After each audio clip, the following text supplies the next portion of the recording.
Hello teachers, good evening. Educational psychology, intelligence and creativity. നമ്മുടെ നാലാമത്തെ unit ആണ്. So അതിന്റെ രണ്ടാമത്തെ സെഷനിലേക്ക് എല്ലാവർക്കും സ്വാഗതം. Okay, so let start today's session. ഇപ്പൊ നമ്മൾ കഴിഞ്ഞ ദിവസം കാര്യമായിട്ട് നമ്മൾ ഇന്റലിജൻസ് എന്താ എന്നുള്ളതാണ് ഡിസ്കസ് ചെയ്തത്. ഇന്ന് നമുക്ക് ക്രിയേറ്റിവിറ്റിയിലേക്ക് പോകാനുണ്ട്. സോ അതിനു മുമ്പ് ഇന്റലിജൻസിന്റെ കുറച്ച് ഭാഗം കൂടി കവർ ചെയ്യാനുണ്ട്. അപ്പൊ പ്രസന്റേഷനിലേക്ക് പോവാണ്. ഇപ്പം സ്ക്രീൻ മാറുന്നത് കാണുന്നുണ്ടോ?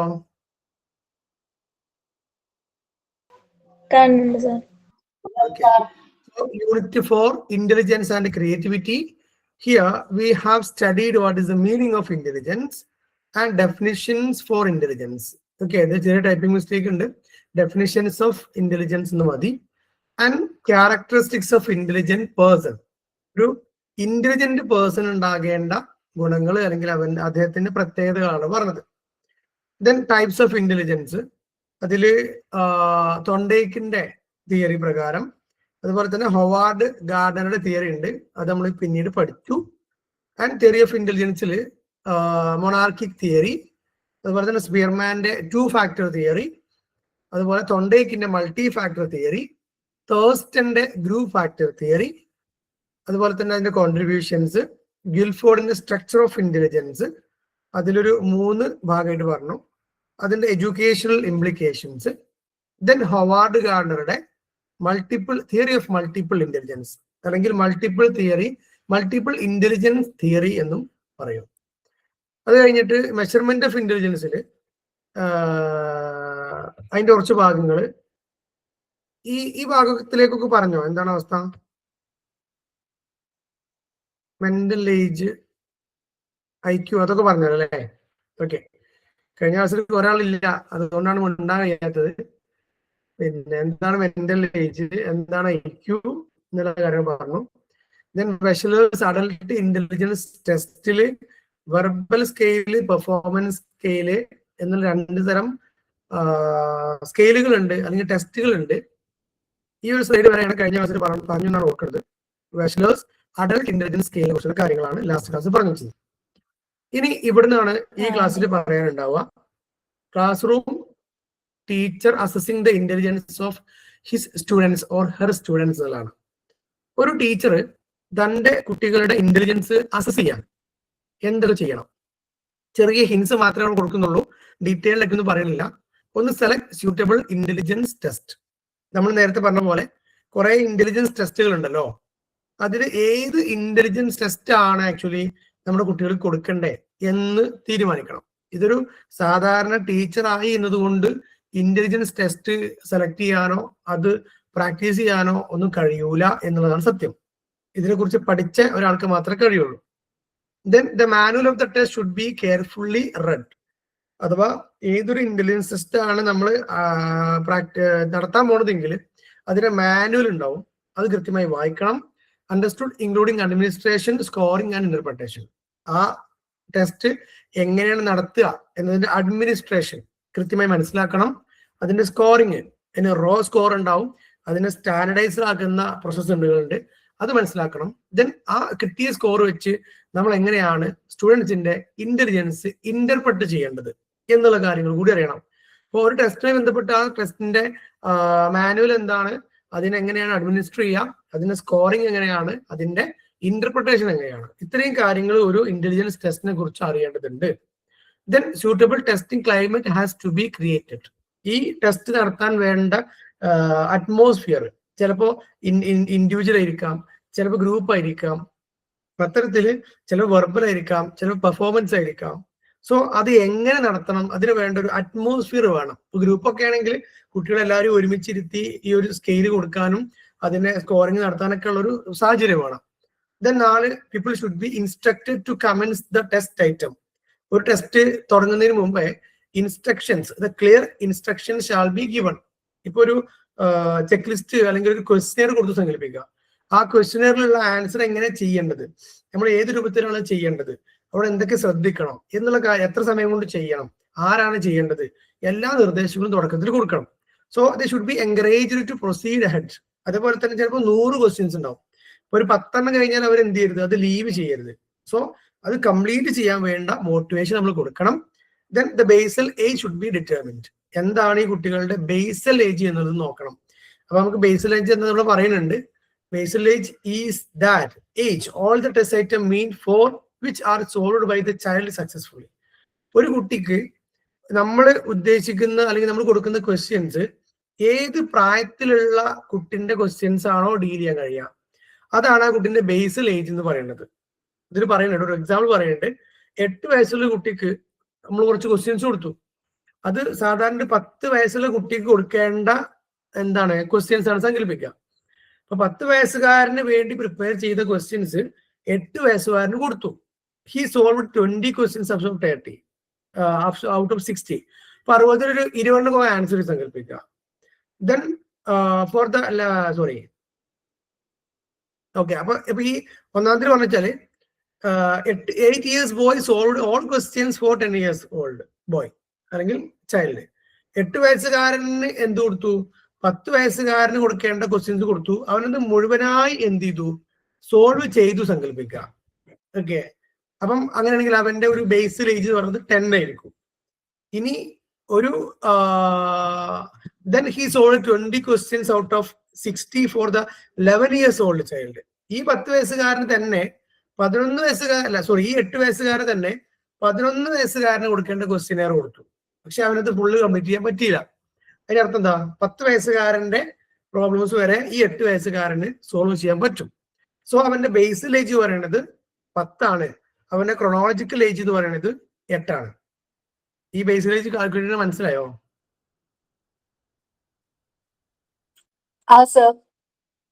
അഥവാ ഞാൻ ഒന്നുകൂടി ചുരുക്കി പറഞ്ഞുതരാം. 25 വയസ്സുള്ള ഒരാൾക്ക് നമ്മളൊരു ക്വസ്റ്റ്യനെയർ കൊടുക്കുകയാണ്. പക്ഷെ നമ്മൾ കൊടുക്കുന്നത് ഒരു 30 വയസ്സുകാരന് കൊടുക്കേണ്ട ക്വസ്റ്റ്യനെയർ ആണ് സങ്കല്പിക്കുക. ഓക്കെ. അപ്പൊ ഈ 25 വയസ്സുകാരൻ എന്ത് ചെയ്തു, ആ 30 വയസ്സുകാരന് കൊടുക്കേണ്ട ക്വസ്റ്റ്യനെയർ ഫുള്ളും കംപ്ലീറ്റ് ചെയ്തു, കൃത്യമായി സക്സസ്ഫുൾ ആയി കംപ്ലീറ്റ് ചെയ്തു. എങ്കിൽ ഈ 25 വയസ്സുകാരന്റെ ക്വസ്റ്റ്യനെയർ സോറി അവന്റെ ബേസിൽ ഏജ് 30 ആണ്. ഇനി ഈ ഇതേ 25 വയസ്സുകാരന് നമ്മളൊരു 25 വയസ്സിന്റെ പ്രായത്തിലുള്ള ക്വസ്റ്റ്യനെയറിന് കൊടുത്തു. പക്ഷെ അത് അവന് കംപ്ലീറ്റ് ആക്കാൻ പറ്റിയില്ല, അല്ലെങ്കിൽ ആ നമ്മൾ കൊടുത്ത വർക്ക് അവന് കംപ്ലീറ്റ് ആക്കാൻ പറ്റില്ല. ഇത് നമ്മൾ ഒരു 20 വയസ്സുകാരന് കൊടുക്കേണ്ട വർക്ക് കൊടുത്തു. ഓക്കെ. അപ്പൊ അദ്ദേഹം കംപ്ലീറ്റ് ആക്കി. എങ്കിൽ ഈ 25 വയസ്സുകാരൻ ക്രൊണോളജിക്കലി 25 വയസ്സായ ഒരാളുടെ ബേസിൽ ഏജ് 20 ആയിരിക്കും. അപ്പൊ അദ്ദേഹത്തിന്റെ ഇന്റലിജൻസ് അനുസരിച്ച് ഏത് വർക്കാണോ ചെയ്യാൻ പറ്റുക അതായത് അവന്റെ ബേസിൽ ഏജ് എന്ന് പറയുന്നത്. ഓക്കെ. സോ മെന്റൽ ഏജ് കാണാനുള്ള ഡെഫിനിഷൻ താഴെ കൊടുത്തിരിക്കുന്നത് basal age plus appropriate age. Okay. ഏത് വയസ്സാണ് അദ്ദേഹത്തിന്റെ ഉള്ളത്, അതേപോലെ തന്നെ എന്താണ് അദ്ദേഹത്തിന്റെ ബേസിൽ ഏജ് എന്നുള്ളതാണ് അതിന്റെ ഒരു ഡെഫിനിഷൻ പറയുന്നത്. സോ ഇതിന്റെ ഒരു കാൽക്കുലേഷൻ പേജ് നമ്പർ 178 ഉണ്ടെന്ന് പറയണേ. നിങ്ങൾക്ക് PDF തന്ന ആ ഒരു വർക്ക് അല്ലെങ്കിൽ ആ ഒരു പിന്നെ ബുക്കില് 178 ഉണ്ടാവും. നിങ്ങൾക്ക് വേറെ പുസ്തകങ്ങൾ കിട്ടിയിട്ടുണ്ടെങ്കിൽ അതിന് തപ്പി നോക്കണം.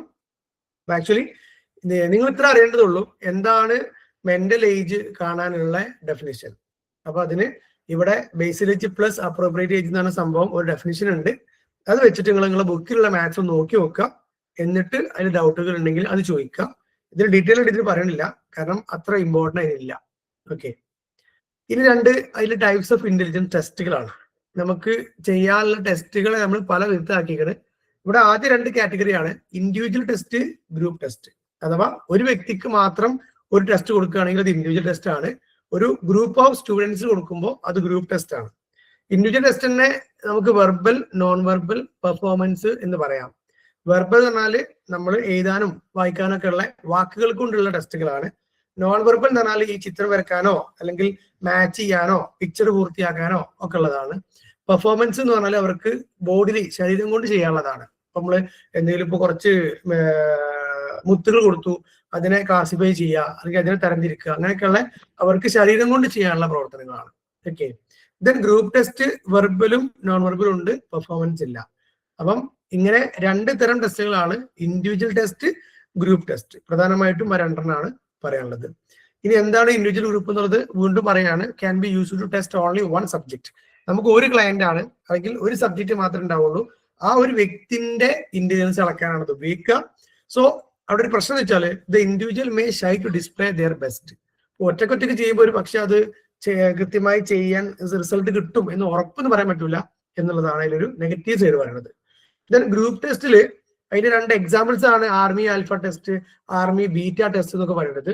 So army alpha test those who know English language, അഥവാ ഇംഗ്ലീഷ് അറിയുന്ന ആളുകൾക്കാണ്, അതിന്റെ ഇംഗ്ലീഷ് വേർഷൻ ആണ്. ബീറ്റ ആണെങ്കിൽ who are not versed in English consisting of digits and diagrams.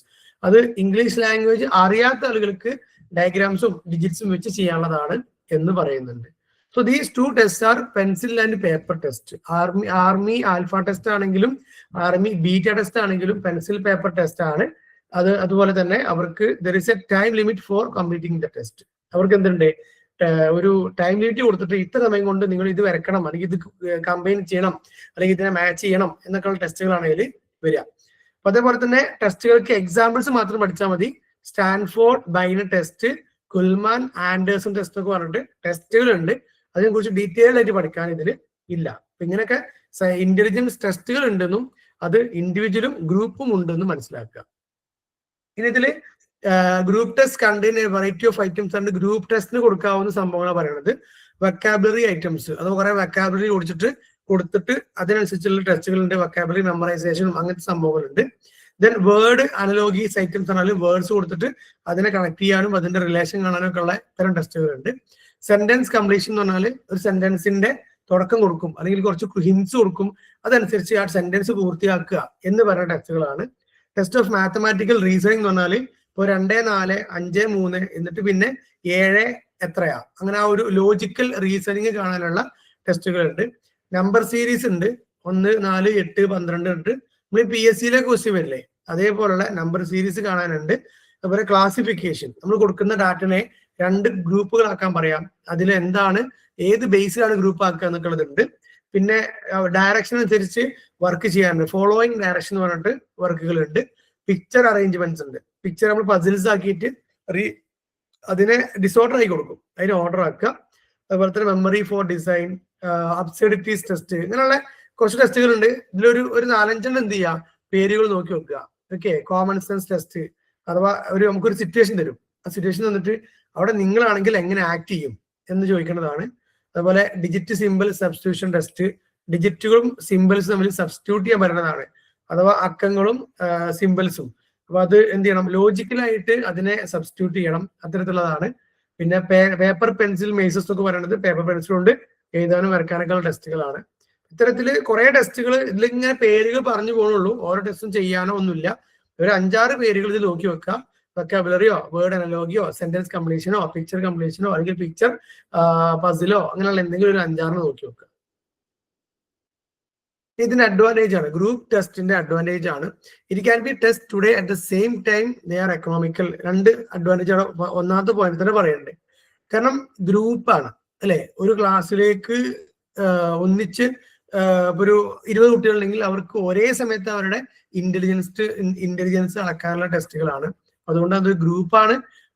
20 കുട്ടികളുണ്ടെങ്കിൽ ഒറ്റ സമയം കൊണ്ട് 20 കുട്ടികളുടെ നമുക്ക് മെഷർ ചെയ്യാൻ പറ്റും. സോ ടൈം സേവിങ് ആണ്.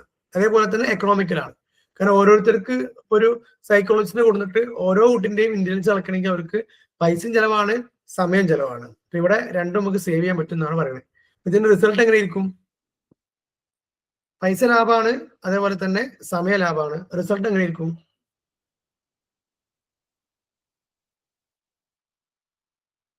ഹലോ,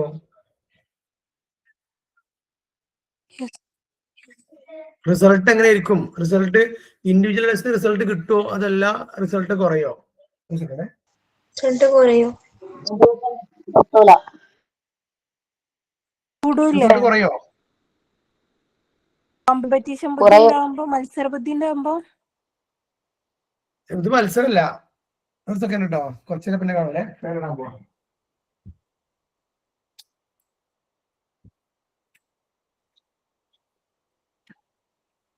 പറഞ്ഞോ, എന്താ പറഞ്ഞേ? നേരത്തെ പറഞ്ഞില്ല, മത്സര ബുദ്ധി പോലെ ഉണ്ടാവുന്നു. ഇതെങ്ങനെ അറിയോ? നമുക്കിപ്പോ ഒരു ക്വസ്റ്റ്യനോ എന്തെങ്കിലുമൊക്കെ ഫില്ല് ചെയ്യാനൊക്കെ കൊടുക്കുക. അത് ഗ്രൂപ്പ് അയച്ചിട്ട് റിസൾട്ട് കുറയുമെന്ന് പറയാൻ പറ്റുന്നില്ല. പക്ഷെ അവര് കോപ്പി എടുക്കാനോ അങ്ങനെയൊക്കെയുള്ള സാധ്യതകളുണ്ട്. നീ എന്താ ഇടപെടുത്തിയ, ഓക്കെ ഞാൻ അങ്ങനെ ചെയ്യട്ടെ, അങ്ങനെയൊക്കെ പറയില്ലേ, അതിനുള്ള സാധ്യത ഉണ്ട്. ഓക്കെ, പക്ഷെ അതിൽ അങ്ങനെ ഒരു ഫീഡ്ബാക്ക് പറയണില്ല, റിസൾട്ടിനെ കുറിച്ച് ഒരു ചർച്ച ചെയ്യുന്നില്ല. രണ്ട്, they permit shy and socially withdrawn subject to display their best in test situation. ചില ആളുകളെ നല്ല മടിയുള്ള ആളുകളുണ്ടാവും, ഒറ്റക്ക് വിളിച്ചാൽ ഒന്നും പറയില്ല, കൂട്ടായിട്ടാണെങ്കിൽ ഞാൻ എന്തെങ്കിലുമൊക്കെ പറയാം, അങ്ങനെ ആളുകളുണ്ടാവും. സോ അത്തരം ആളുകൾക്ക് പെർഫോം ചെയ്യാൻ പറ്റും. ഓക്കെ, ഈ മടിയന്മാര്, ഷൈ ആയ ആളുകൾ, മടിയന്മാര് മീൻസ് ലേസി എന്നല്ല, shy. 3, administration of group test is also comparatively easy. നമുക്ക് ഒന്നിച്ചെന്ത് ചെയ്താൽ മതി, കുറച്ച് ക്വസ്റ്റ്യനെയറോ അല്ലെങ്കിൽ പസിൽസോ ഒക്കെ കൊടുത്തിട്ടാൽ മതി, അവരെന്ത് ചെയ്തോളും, ഒരേ സമയം ചെയ്തോളും. അങ്ങനെ പെട്ടെന്ന് ചെയ്തെടുക്കാൻ പറ്റും എന്നാ പറയണത്. ഒരു കൂട്ടം ആളുകളുടെ റിസൾട്ട് പെട്ടെന്ന് കിട്ടും എന്നുള്ളതാണ് അതിൽ പറയണത്. ഇതൊക്കെ അഡ്വാൻറ്റേജ് ആണ്. ഡിസഡ്വാൻറ്റേജ് വരുന്നുണ്ട്. Not studying in depth intelligence of a person. നമുക്ക് ഒരാളെ ആഴത്തിൽ അറിഞ്ഞ് പഠിക്കണമെങ്കിൽ പറ്റൂല എന്ന് പറയുന്നത്. ബേസിക് ആയിട്ടൊക്കെ പറ്റും, പക്ഷെ ഇൻഡെപ്ത് സ്റ്റഡി പറ്റൂല. കാരണം നമുക്ക് കിട്ടുന്ന റിസൾട്ട് അനുസരിച്ച് അടുത്ത ടെസ്റ്റ് കൊടുത്ത് അടുത്ത ക്വസ്റ്റ്യൻ കൊടുത്ത് ഇങ്ങനെ ഇൻഡെപ്തിലേക്ക് പോകാൻ പറ്റൂല. 2, paper pencil group test often create negative attitude towards examination in the children. ഇവിടെ എന്താ അറിയോ, അപ്പൊ നമ്മളൊരു കുട്ടീനെ വിളിച്ചിട്ടേ ഞാനൊരു ഹിൻസ് തരാം, അത് വെച്ചിട്ട് ചിത്രം വരക്ക് എന്ന് പറഞ്ഞാല് ഒറ്റക്കാകുമ്പോൾ ആൾ സീരിയസ് ആയി ചെയ്യും. എന്നാൽ ഒരു കൂട്ടത്തിന് വിളിച്ചാല് ഒരു തമാശ ആക്കും അല്ലേ? ടീച്ചേഴ്സിന് എക്സ്പീരിയൻസ് ഇല്ലേ? ഇപ്പൊ എന്തെങ്കിലും ഒരു പണി ഒരാൾക്ക് ഒറ്റ കൊടുത്താലോ ആളെന്ത് ചെയ്യും, കുറച്ച് വൃത്തിയിൽ ചെയ്യും. കൂട്ടായിട്ട് കൊടുത്താലോ കുറച്ച് മടിയാവും, ഓലെന്ത് ചെയ്യും, ചിലപ്പോൾ പിന്തിരിപ്പന്മാരുണ്ടാവും അല്ലെ? പണിഷ്മെന്റ് ഒക്കെ അങ്ങനെ തന്നെയാണ്. നമ്മുടെ ക്ലാസ്സിൽ ഇപ്പോ ഒരാൾ നേരെ വൈകി വന്നു സങ്കല്പിക്കുക, ലേറ്റ് ആയി വന്നു, ആ വ്യക്തിനെ പുറത്തിരുത്തിയാൽ ആൾക്ക് എന്തുണ്ടാവും, ഒരു കുറ്റബോധോ അല്ലെങ്കിൽ ഇനി വൈകണ്ട എന്നുള്ള ഫീലിംഗ് ഒക്കെ ഉണ്ടാവും. ഒരു 15 ആള് ലേറ്റ് ആയിട്ട് വന്നു, നമ്മൾ എന്ത് ചെയ്യും?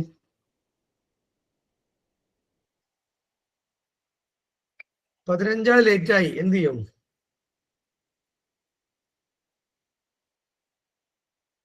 ക്ലാസ് കയറ്റും. അല്ല, ഓലെ പുറത്ത് നിർത്തിയാൽ അവസ്ഥ ഓലത് ആഘോഷിക്കും. ഓല ആഘോഷിക്കും, ഓർക്ക് ഉത്സവകരം. നാളെ 20 ആൾ ലേറ്റ് ആയിട്ട് വരും. അപ്പൊ ഒരു കൂട്ടത്തെ നമ്മൾ ഡീൽ ചെയ്യുമ്പോൾ ശ്രദ്ധിക്കണം. ഓക്കെ, പണിഷ്മെന്റ് ഒക്കെ ആണെങ്കിൽ ഒരു കൂട്ടത്തിൽ കൊടുക്കാനേ പാടില്ല. ഒരു കൂട്ടം വൈകി വന്നാൽ അവിടെ നമ്മൾ എന്താ അർത്ഥമാക്കണം അറിയാം? അല്ലെങ്കിൽ ഒരു കൂട്ടം ആളുകൾ തെറ്റിയതാല് അവിടെ നമ്മൾ എന്താ മനസ്സിലാക്കേണ്ടത് അറിയോ? നമ്മള് ഫെയിൽ ആയിരുന്നു. എന്തോ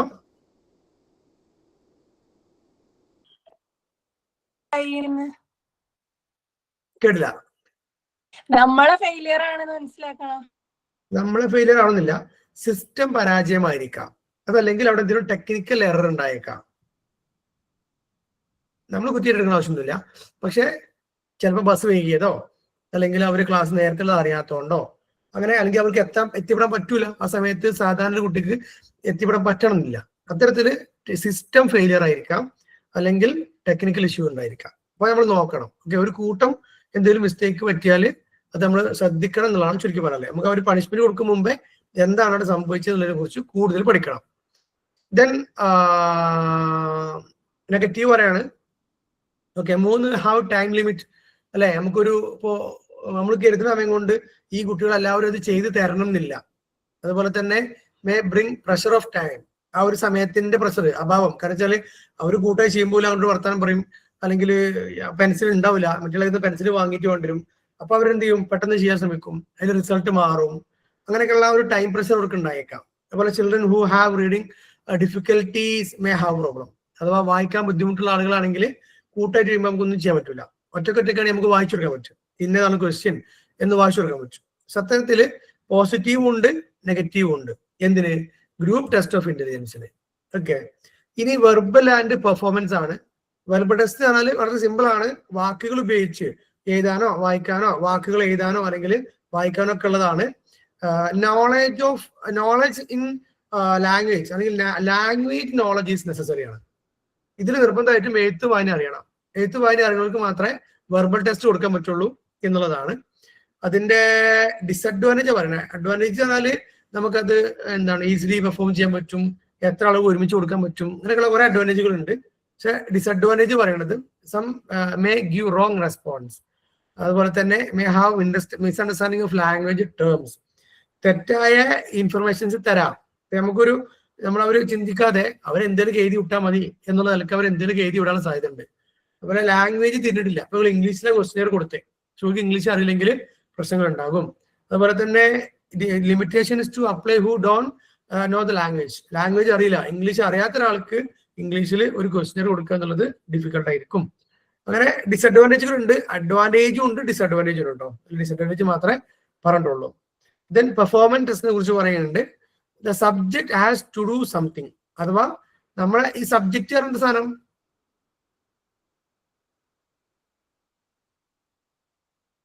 the subject has to do something എന്നുള്ളത് സബ്ജക്ട് എന്നാൽ എന്താ? നമ്മൾ സാമ്പിൾ എടുത്ത ആളുകള് അല്ലെങ്കിൽ സ്റ്റുഡൻസ് അല്ലെ, നമ്മുടെ ക്ലയന്റ് എന്നൊക്കെ പറയാം. ദെൻ അവർക്ക് എന്ത് ചെയ്യും, എന്തെങ്കിലും ചെയ്യാനുണ്ടാവും പ്രവർത്തനാൽ അസസിങ് ദ ബിഹേവിയർ, അവരെങ്ങനെയാണ് പ്രവർത്തിക്കുന്നത് എന്നാണ് നമ്മൾ നോക്കുക. നമ്മളൊരു സിറ്റുവേഷൻ കൊടുത്ത് സങ്കല്പിക്കുക. ഒരാളെ ഒരു ക്ലോസ്ഡ് സർക്കിൾ ഇട്ടു, എന്നിട്ട് അതിന് ആൾക്ക് എന്ത് ചെയ്യാം, പുറത്തേക്ക് വരാനുള്ള ലൂപ്പ് ഹോൾസ് ഉണ്ട്. പക്ഷെ അയാൾ ബുദ്ധി ഉപയോഗിച്ച് അതിന് ഓരോ അതും കളിച്ച് പുറത്തേക്ക് വരണം. അവിടെ അദ്ദേഹം എങ്ങനെയാണ് ഇത് കളിക്കുന്നത് അല്ലെങ്കിൽ എങ്ങനെയാണ് ആ സിറ്റുവേഷനെ കൈകാര്യം ചെയ്യുന്നത് നോക്കാം. അതുപോലെ തന്നെ പോപ്പുലർ പെർഫോമൻസ് ടെസ്റ്റ് ആണ് പിൻഡർ ആൻഡ് പാറ്റേഴ്സൺ, അതുപോലെ കോളിൻസ് ആൻഡ് ഡ്രൈവേഴ്സ് ടെസ്റ്റ് എന്നൊക്കെ പറയണേ. ഈ ടെസ്റ്റിനെ കുറിച്ച് കൂടുതൽ അധികാരികൾ പറയാൻ എനിക്ക് അറിയില്ല, നമുക്ക് പഠിക്കാനുമില്ല. ഇതിൽ മനസ്സിലാക്കേണ്ടത് വെർബൽ ടെസ്റ്റ് ഉണ്ട്, അതുപോലെ തന്നെ പെർഫോമൻസ് ടെസ്റ്റ് ഉണ്ട്. ഇനി എപ്പോഴാണ് ഒരു പെർഫോമൻസ് ടെസ്റ്റ് ഉപയോഗിക്കേണ്ടത്? അത് വെർബൽ ടെസ്റ്റിന് പകരം നമ്മൾ പെർഫോമൻസ് ടെസ്റ്റ് എപ്പോഴാണ് സെലക്ട് ചെയ്യേണ്ടതെന്നുള്ളതാണ്. ഒന്ന്, verbal test could not be employed effectively. നമുക്ക് വെർബൽ ടെസ്റ്റ് ഒരിക്കലും അവിടെ വിജയിക്കൂല, നടത്താൻ പറ്റൂല എന്ന ഒരു സിറ്റുവേഷൻ ആണെങ്കിൽ, അല്ലെങ്കിൽ the subject is poor in language, ആ സബ്ജക്റ്റിന് ലാംഗ്വേജ് അറിയില്ല, മലയാളം അറിയില്ല, അല്ലെങ്കിൽ എഴുതാനും വായിക്കാനും അറിയില്ല.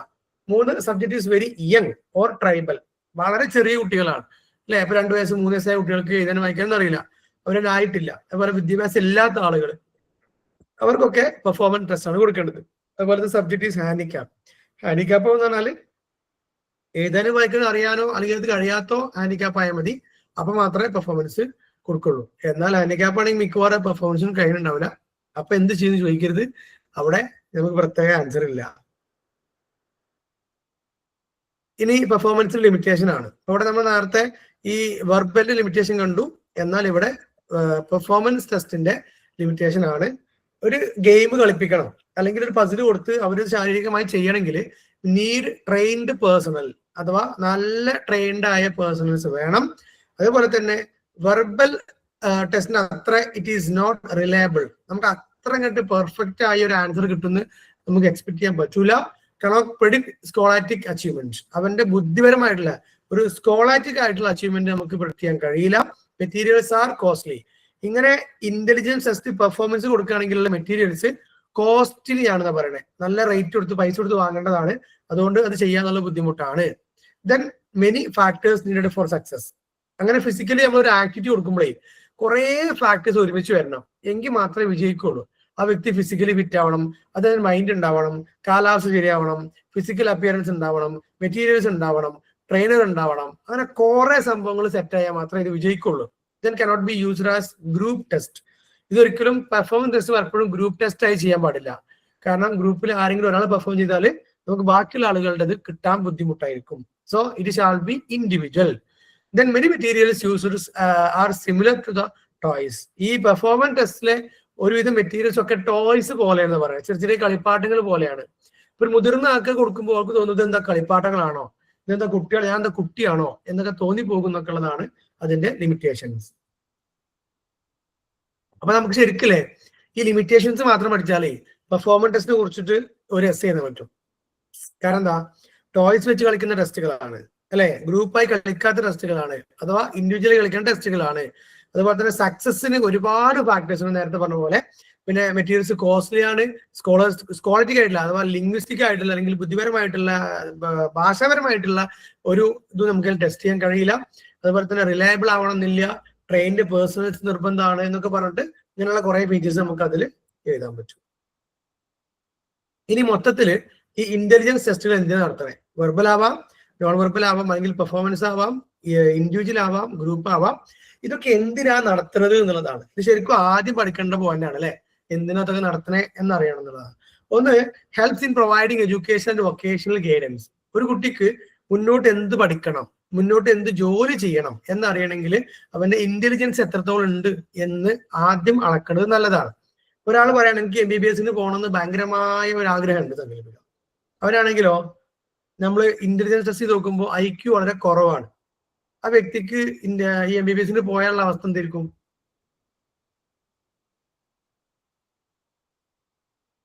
സർവൈവ് ചെയ്യാൻ പറ്റില്ല. അവിടെ പഠിപ്പിക്കുന്ന ലോഡ് താങ്ങൂല അല്ലേ? കാരണം അവിടെയുള്ള സിലബസും അവിടെ പഠിക്കാനുള്ള ലോഡ് കുട്ടിക്ക് താങ്ങൂല. സോ ഇന്റലിജൻസ് ഉണ്ടെങ്കിൽ മാത്രമേ പോയിട്ട് കാര്യമുള്ളൂ എന്നുള്ളതാണ് സത്യം. അതുപോലെ തന്നെ students get valuable information regarding level. അവരുടെ ലെവൽ എന്താണ്?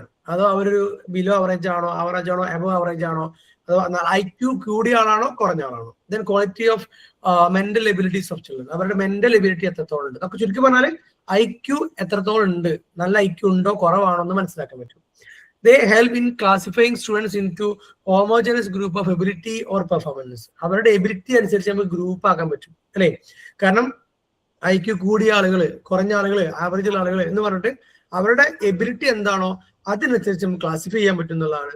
അതുപോലെ തന്നെ diagnosing the cause of backwardness. ഒരു കുട്ടി ബാക്ക്വേർഡ് ആണ് സങ്കല്പിക്കുക, IQ നടത്തി ആളാണെങ്കിൽ ഭയങ്കര IQ വളരെ കൂടുതൽ നല്ല പെർഫോമൻസ് ആയിരുന്നു, IQ കൂടുതലാണ്, 100, 110, 115 ഒക്കെ ഉണ്ട് സങ്കല്പിക്കുക. നമ്മൾ എന്താ മനസ്സിലാക്കുക? ക്ലാസ്സിൽ മാർക്ക് കുറവാണ്, IQ ടെസ്റ്റ് നോക്കുമ്പോൾ കൂടുതലാണ്. എന്ത് മനസ്സിലാക്കും?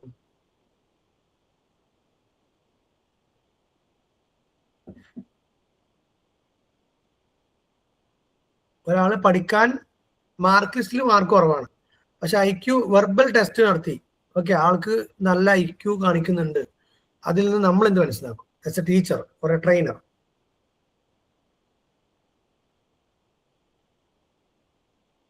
കേൾക്കുന്നുണ്ടോ എന്റെ വാക്കുകൾ? ശ്രദ്ധിക്കാത്തോണ്ടാണോ? അല്ല, ഞാൻ ആദ്യം കേൾക്കുന്നുണ്ടോന്ന് ഉറപ്പുവരുത്തിയത്. കേൾക്കുന്നുണ്ടല്ലേ? പഠിക്കാനുള്ള സാഹചര്യം ചിലപ്പോ ഉണ്ടാവില്ല. അവര് ലേണിംഗ് ഡിഫിക്കൽട്ടി ഉണ്ടായിരിക്കാം. അതല്ലെങ്കിൽ പറഞ്ഞ പോലെ lack of motivation, lack of training, അല്ലെങ്കിൽ അവര് ബയാസ്ഡ് ആയിട്ടുണ്ടാവും, അല്ലെങ്കിൽ ഡിസ്ക്രിമിനേഷൻ അനുഭവിച്ച ആളായിരിക്കാം, അല്ലെങ്കിൽ അവനൊരു സെൽഫ് എസ്റ്റീം കുറവായിരിക്കാം. അത്തരത്തിലുള്ള പല കാര്യങ്ങളുണ്ടാവും. ചിലപ്പോൾ അവന്റെ ലേണിംഗ് സ്ട്രാറ്റജിയിൽ മാറ്റം ഉണ്ടാവും, റോങ് ലേണിംഗ് സ്ട്രാറ്റജി ഉപയോഗിക്കുന്നുണ്ടാവും. കൃത്യമായിട്ട് അവന് പഠിക്കാൻ എങ്ങനെ പഠിക്കണം എന്ന് അറിയുന്നുണ്ടാവില്ല. അത്തരത്തിൽ എന്തെങ്കിലും പ്രശ്നങ്ങൾ ഉണ്ടാവും എന്നുള്ളതാണ് ചുരുക്കി പറഞ്ഞാൽ. ദെൻ അപ്പൊ ആ ബാക്ക്വേർഡ്നെസിന്റെ കോസ് എന്താ മനസ്സിലാക്കാൻ പറ്റും. Then help in predicting future progress. ഈ IQ കൂടുതലുണ്ടെങ്കിലേ അവന്റെ ഇൻട്രസ്റ്റും അവന്റെ ആറ്റിറ്റ്യൂഡും ആപ്റ്റിറ്റ്യൂഡും ഒക്കെ നോക്കിയാണ്ട് നമുക്ക് ഇവൻ എങ്ങോട്ടാണ് പോവുക, ഏത് പ്രൊഫഷനിലേക്കാണ് പോകേണ്ടത് എന്നൊക്കെ പറയാൻ പറ്റും. അതുപോലെ തന്നെ they are used in research in psychology and education.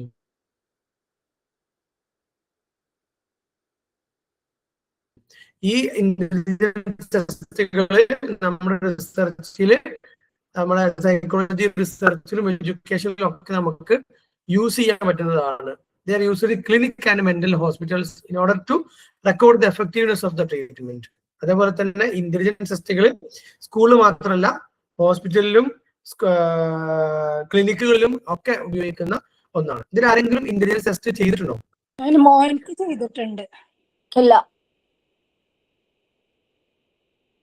ഏതാ അറിയില്ല, അവിടെ നിന്ന് ചെയ്യിപ്പിച്ചിന്. ഇതെല്ലാം കൂടി മിക്സ് ആയിട്ടാണ് എനിക്ക് തോന്നിയത് ഇത് പറഞ്ഞപ്പോ. വെർബലും പെർഫോമൻസ് ഒക്കെ ഉണ്ടായോ? വെർബല് കുറവാണ്.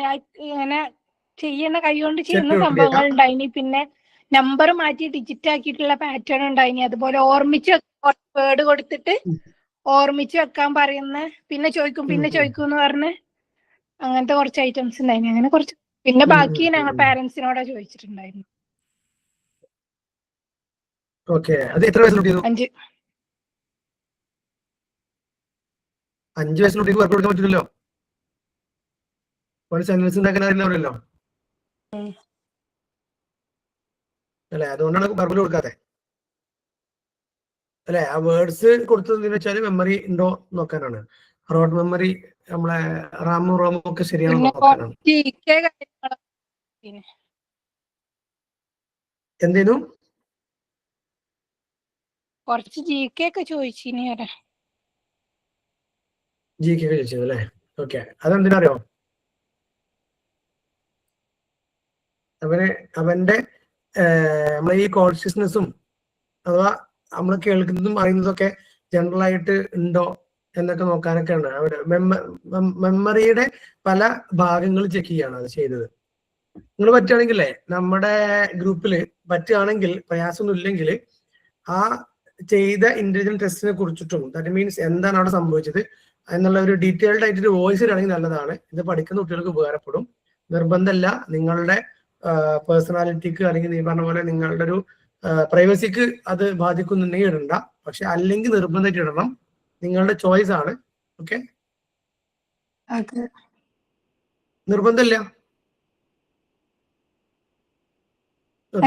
സോ നമുക്ക് എന്ത് ചെയ്യും, ട്രീറ്റ്മെന്റ് ഭാഗമായിട്ട് ക്ലിനിക്കിൽ, സ്കൂളിൽ, എല്ലായിടത്തും ശരിക്കും ഇന്റലിജൻസ് ടെസ്റ്റുകൾ, ആറ്റിറ്റ്യൂഡ് ടെസ്റ്റുകൾ, ആപ്റ്റിറ്റ്യൂഡ് ടെസ്റ്റുകളൊക്കെ ചെയ്യണം എന്നുള്ളതാണ്. ആക്ച്വലി നമ്മുടെ നാട്ടിൽ അത് കൃത്യമായി എത്തിയിട്ടില്ല, പക്ഷെ എത്തിക്കൊണ്ടിരിക്കുന്നുണ്ട് എന്നുള്ളതാണ് സത്യം.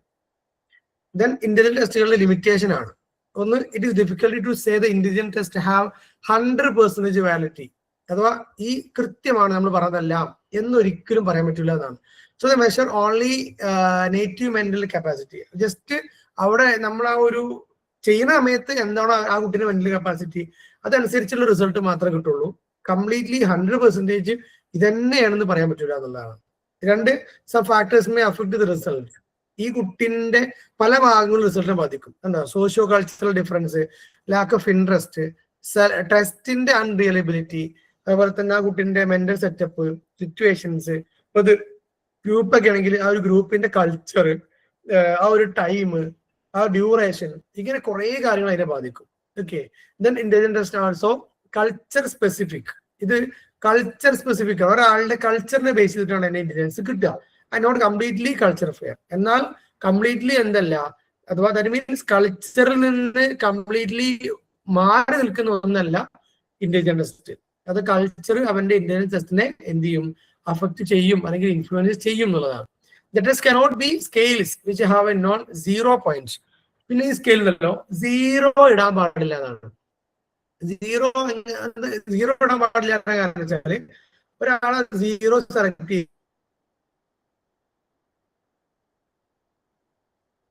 ചെയ്താൽ അവന് തീരെ ഇന്റലിജൻസ് ഇല്ല എന്നുള്ളൊരു വാല്യൂ ആണ് കിട്ടുക. ഈക്വൽ എന്നാണ്. Therefore a person who doesn't answer any item correctly is not mean that totally lacking intelligence. നമ്മളല്ലേ നമ്മളൊരു സെലക്ടഡ് സാധനം കൊടുക്കണം, അവിടെ 0, 1, 2, 3, 4 കൊടുത്തു കൽപ്പിക്കുക. ആ കുട്ടി കൃത്യമായി അത് ആൻസർ കഴിഞ്ഞിട്ടില്ലെങ്കിൽ അവിടെ 0 ആണ് അതിന്റെ വാല്യൂ എന്ന് കണക്കൂട്ടാൻ പാടില്ല എന്നാണ്. കാരണം ഇന്റലിജൻസ് തീരെ ഇല്ലാത്ത ആളുണ്ടാവില്ല, എന്തെങ്കിലും കുറച്ചൊക്കെ ഉണ്ടാവും. Then IQ are affected by testing climate, facilities of the individual, emotional interference. ഇപ്പൊ IQ ടെസ്റ്റ് ചെയ്താലും ഒരാളുടെ ഇന്റലിജൻസ് അല്ലെങ്കിൽ atmosphere, mental setup, mood, motivation, interest, ഇങ്ങനെയുള്ളതെല്ലാം ബാധിക്കും. ഓക്കെ, അപ്പൊ അയാൾക്ക് തീരെ ഇൻട്രസ്റ്റ് ഇല്ല ഒരു ടെസ്റ്റിനോട്, അയാൾ എന്തെങ്കിലുമൊക്കെ പറഞ്ഞിട്ട് പോകും. അതാണ് അയാളുടെ ഐക്യം തീരുമാനിച്ചത്, നമ്മൾ വോട്ടന്മാരാവും. ഓക്കെ, സോ ഇങ്ങനെ കുറച്ച് ലിമിറ്റേഷൻസ് ഉണ്ട്. ഇനി കൾച്ചർ ഫെയർ ടെസ്റ്റ് എന്നാണ്. ദാറ്റ് മീൻസ് കൾച്ചറിൽ അഡാപ്റ്റഡ് അല്ലാത്ത അല്ലെങ്കിൽ കൾച്ചറുമായി ബന്ധപ്പെട്ടതല്ലാത്ത ടെസ്റ്റുകൾ എന്നാണ് ഉദ്ദേശിക്കുന്നത്. ഒരിക്കലും കൾച്ചർ ഇന്റർഫിയർ ചെയ്യാൻ സാധ്യതയില്ലാത്ത ടെസ്റ്റുകളാണ് culture fair test. Okay, so most of the intelligence test are culture specific. കാരണം കൾച്ചറിലെ കണക്ട് ചെയ്തിട്ട് തന്നെയാണ് എന്ത് ചെയ്യുന്നത്, നമ്മുടെ ടെസ്റ്റുകൾ കടന്നു പോകുന്നത്. Okay, this bias may not be conscious. നമ്മൾ ഒരിക്കലും കോൺഷ്യസ് ആയിട്ട് നമ്മുടെ കൾച്ചർ നമ്മുടെ ടെസ്റ്റിലേക്ക് വരുന്നതല്ല.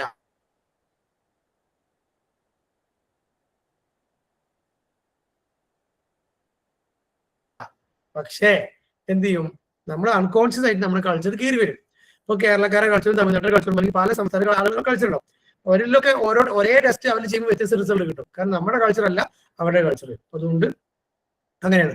ഒരു ഉദാഹരണം ചോദിക്കുകയാണെങ്കിൽ, ഇപ്പൊ വസ്ത്രധാരണത്തിൽ നമ്മൾ ഇപ്പോ ഒരു ഇത് പറയണേ, പിന്നെ അല്പം വസ്ത്രം അല്ലെങ്കിൽ വസ്ത്രത്തിന്റെ അളവ് കുറയിടത്തോളം ആ വ്യക്തി സമൂഹത്തിന് അക്സെപ്റ്റഡ് ആവണമെങ്കിൽ ആ വ്യക്തിന്റെ പേഴ്സണാലിറ്റി എന്താണ് ചോദിക്കാം. നമ്മൾ പറയും എന്താണ് ഭയങ്കര ബാഡാണ് അല്ലെങ്കിൽ ഭയങ്കര മോഡേൺ ആണെന്നൊക്കെ പറയും. എന്നാൽ അമേരിക്കയിൽ പറയും that is very quite natural, അല്ലെ, അത് നാച്ചുറൽ ആണ്, എല്ലാവരും അങ്ങനെ തന്നെയാണ്, ദർ ഇസ് നോ ഡിഫറൻസ് എന്നൊക്കെ അവർ പറയും. അത് ഇറ്റ്സ് കോമൺ എന്ന് അവര് മാർക്ക് ചെയ്യുമ്പോൾ നമ്മൾ പറയും യുണീക്ക് ആണ്, അതൊരിക്കലും അത് ചില പ്രത്യേക ആളുകൾ മാത്രമേ അങ്ങനെ ചെയ്യുള്ളൂ എന്നൊക്കെ പറയും. അത് നമ്മുടെ കൾച്ചറലി നമ്മൾ എന്ത് ചെയ്യുന്ന ആൻസേഴ്സ് ഡിഫറൻസ് ഉണ്ടാവുന്നതാണ് പറയുന്നത്.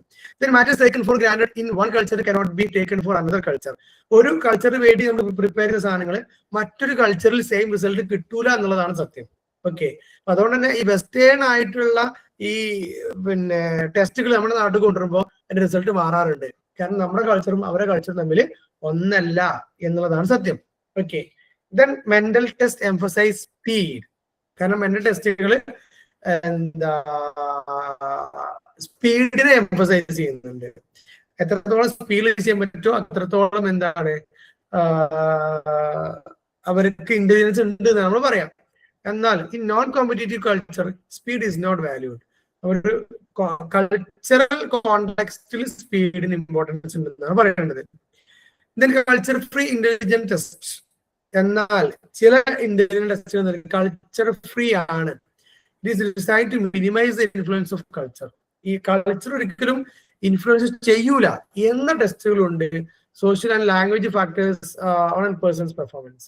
അപ്പോൾ culture, social and language factors ഒന്നും ഇൻഫ്ലുവൻസ് ചെയ്യാത്ത എന്തുണ്ട് ടെസ്റ്റുകൾ ഉണ്ട് എന്നുള്ളതാണ്. ഞാനിവിടെ ഒരു എക്സാമ്പിൾ എടുത്തത് പാറ്റേൺ കംപ്ലീഷൻ ഒക്കെയാണ്. അതിൽ കൾച്ചർ ഇല്ല, പ്രസക്തി ഇല്ല. അല്ലെങ്കിൽ സീരീസ് കംപ്ലീഷനോ അതിലൊന്നും കൾച്ചർ വരാൻ പോകുന്നില്ല. ജസ്റ്റ് ആ പാറ്റേൺസ് ഇങ്ങനെ ഫില്ല് ചെയ്യാന്ന് മാത്രമേ ഉള്ളൂ എന്നൊക്കെയുള്ളതാണ് അതിൽ പറയുന്നത്. അപ്പോൾ ഇന്റലിജൻസിന്റെ ഒരു ഭാഗം അവിടെ അവസാനിക്കാണ്. നമ്മൾ ക്രിയേറ്റിവിറ്റി എന്നതിലേക്ക് പോവാണ്. ക്രിയേറ്റിവിറ്റി എന്ന വാക്ക് എല്ലാവരും കേട്ടിട്ടുണ്ടാവും. എന്താണ് ക്രിയേറ്റിവിറ്റിയുടെ ഡെഫിനിഷൻ എന്നാർക്കെങ്കിലും അറിയോ? ആരെങ്കിലും ഇവിടെ കേട്ടിട്ടുണ്ടോ? ക്രിയേറ്റിവിറ്റി എന്ന് പറഞ്ഞാൽ എന്താന്ന് കേട്ടിട്ടുണ്ടോ?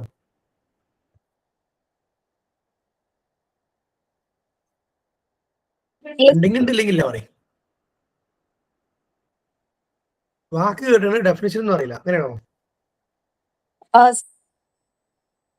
ചോദിക്കട്ടെ, അപ്പൊ ഒരാള് ഭയങ്കര ക്രിയേറ്റീവ് ആണ് എന്ന് നമ്മൾ പറയണമെങ്കിൽ ആ വ്യക്തി എങ്ങനത്തെ ആളാവും? ഒരാൾ ഭയങ്കര ക്രിയേറ്റീവ് ആണ് നമ്മൾ പറയണമെങ്കിൽ ആ വ്യക്തി എങ്ങനത്തെ ആളായിരിക്കും പൊതുവെ? പുതുതായിട്ട് എന്തെങ്കിലും ഉണ്ടാക്കുന്ന, ഓൾറെഡി എക്സിസ്റ്റിംഗ് ആയിട്ടുള്ള മോഡൽ അല്ലാതെ പുതുതായിട്ട് എന്തെങ്കിലും ഉണ്ടാക്കുന്ന ഒരാളായിരിക്കും. പിന്നെ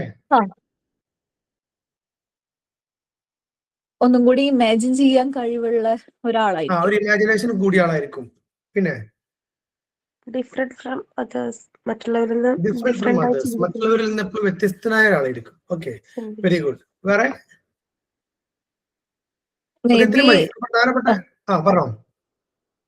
അല്ല, ചില സന്ദർഭങ്ങളിലാണെങ്കിൽ ഒന്നും കൂടി പ്രാക്ടിക്കൽ നോളജ് ഉള്ള ആളായിരിക്കും.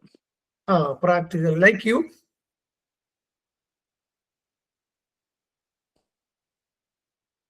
എന്താ ആൻസർ? ലൈക്ക് യു അറിയില്ല. ഞാൻ ഇന്നെ തന്നെ പുകഴ്ത്തണ്ട അല്ലേ?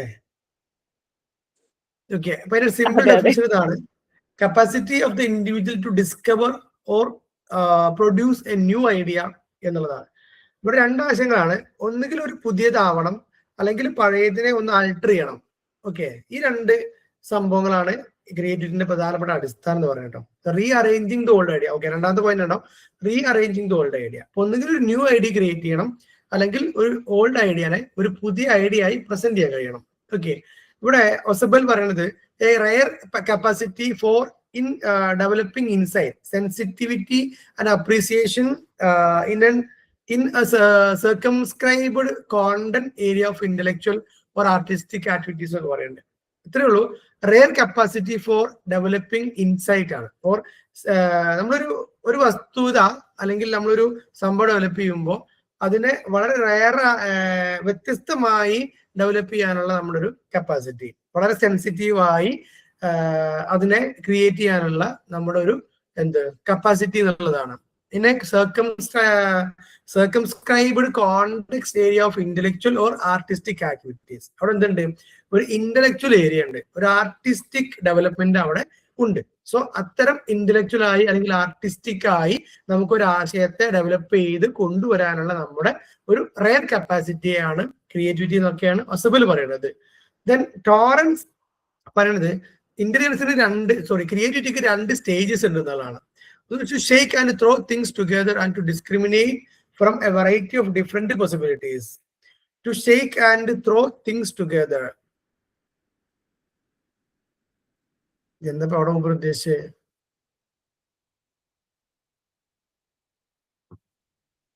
ഇനി സ്റ്റേജസില് to shake and throw things together. Okay, നമുക്ക് രണ്ടാമത്തെ സെന്റൻസ് നോക്കാം. അത് എന്താ ഉദ്ദേശം ഇപ്പൊ കിട്ടുന്നില്ല. To discriminate from variety of different possibilities ഉള്ളതാണ്. അഥവാ നമുക്കൊരു വസ്തുത ഉണ്ട്, അതിന്റെ വ്യത്യസ്തമായ മാർഗങ്ങളിലേക്ക്, വ്യത്യസ്തമായ ഏരിയയിലേക്ക് നമുക്ക് പോകാൻ കഴിയുക, അതിന്റെ ഡിഫറെന്റ് ആയ പോസിബിലിറ്റീസിനെ കുറിച്ച് നമുക്ക് മനസ്സിലാക്കാൻ പറ്റുക എന്നുള്ളതാണ് ഒന്ന് പറഞ്ഞത്. രണ്ട്, synthesise and bring together elements in a new and original way. നമുക്ക് ഒരു പുതിയ ആശയത്തെ അല്ലെങ്കിൽ ഒരു ഒറിജിനൽ വേ, മറ്റൊരു വഴിയിലൂടെ നമുക്കൊരു ആശയത്തെ കൊണ്ടുവരാൻ പറ്റുക, അല്ലെങ്കിൽ നമുക്ക് പല ആശയങ്ങളെ ഒന്നിലേക്ക് കൊണ്ടുവരാൻ പറ്റുക, അങ്ങനെയൊക്കെ അതിലെ നമുക്ക് വ്യാഖ്യാനിക്കാൻ പറ്റും. സോ ഇനി മുകളിലുള്ള 2 പോയിന്റ്സ് ആണ് important.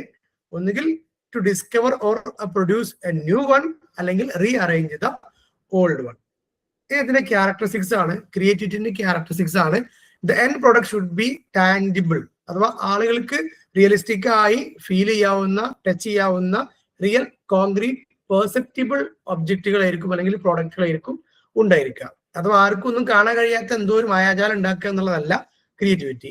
2, everyone possess creative powers to some degree. എല്ലാവർക്കും എന്തുണ്ട്, ഏതെങ്കിലും ഒരു കോണിൽ അല്ലെങ്കിൽ ഏതെങ്കിലും മേഖലയിൽ ക്രിയേറ്റിവിറ്റി ഉണ്ട് എന്നാ പറയുന്നത്. അതിന്റെ അളവിൽ വ്യത്യാസം ഉണ്ടാവും, പക്ഷെ എല്ലാവർക്കും ക്രിയേറ്റിവിറ്റി ഉണ്ട്.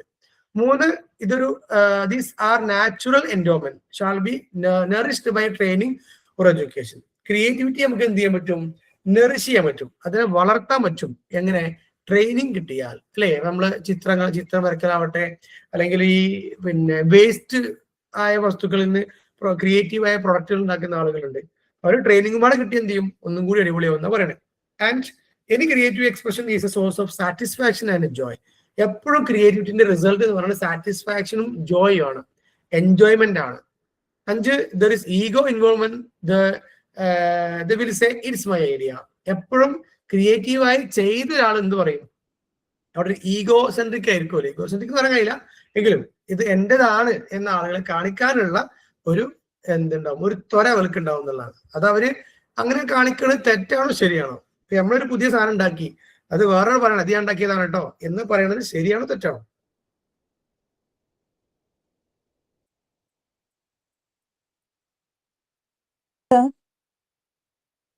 അതുകൊണ്ട് ഇതിൽ പ്രശ്നമുണ്ടോ?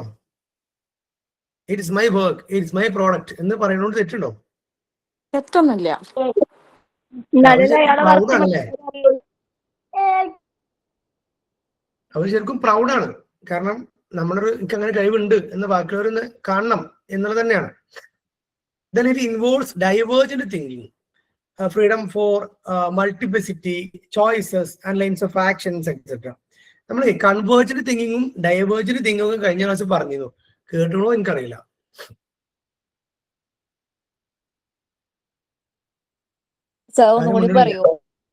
ഡൈവേർജന്റ് തിങ്കിങ്ങും കൺവേർജന്റ് തിങ്കിങ്ങും കഴിഞ്ഞ ക്ലാസ് പറഞ്ഞിരുന്നു എന്ന്.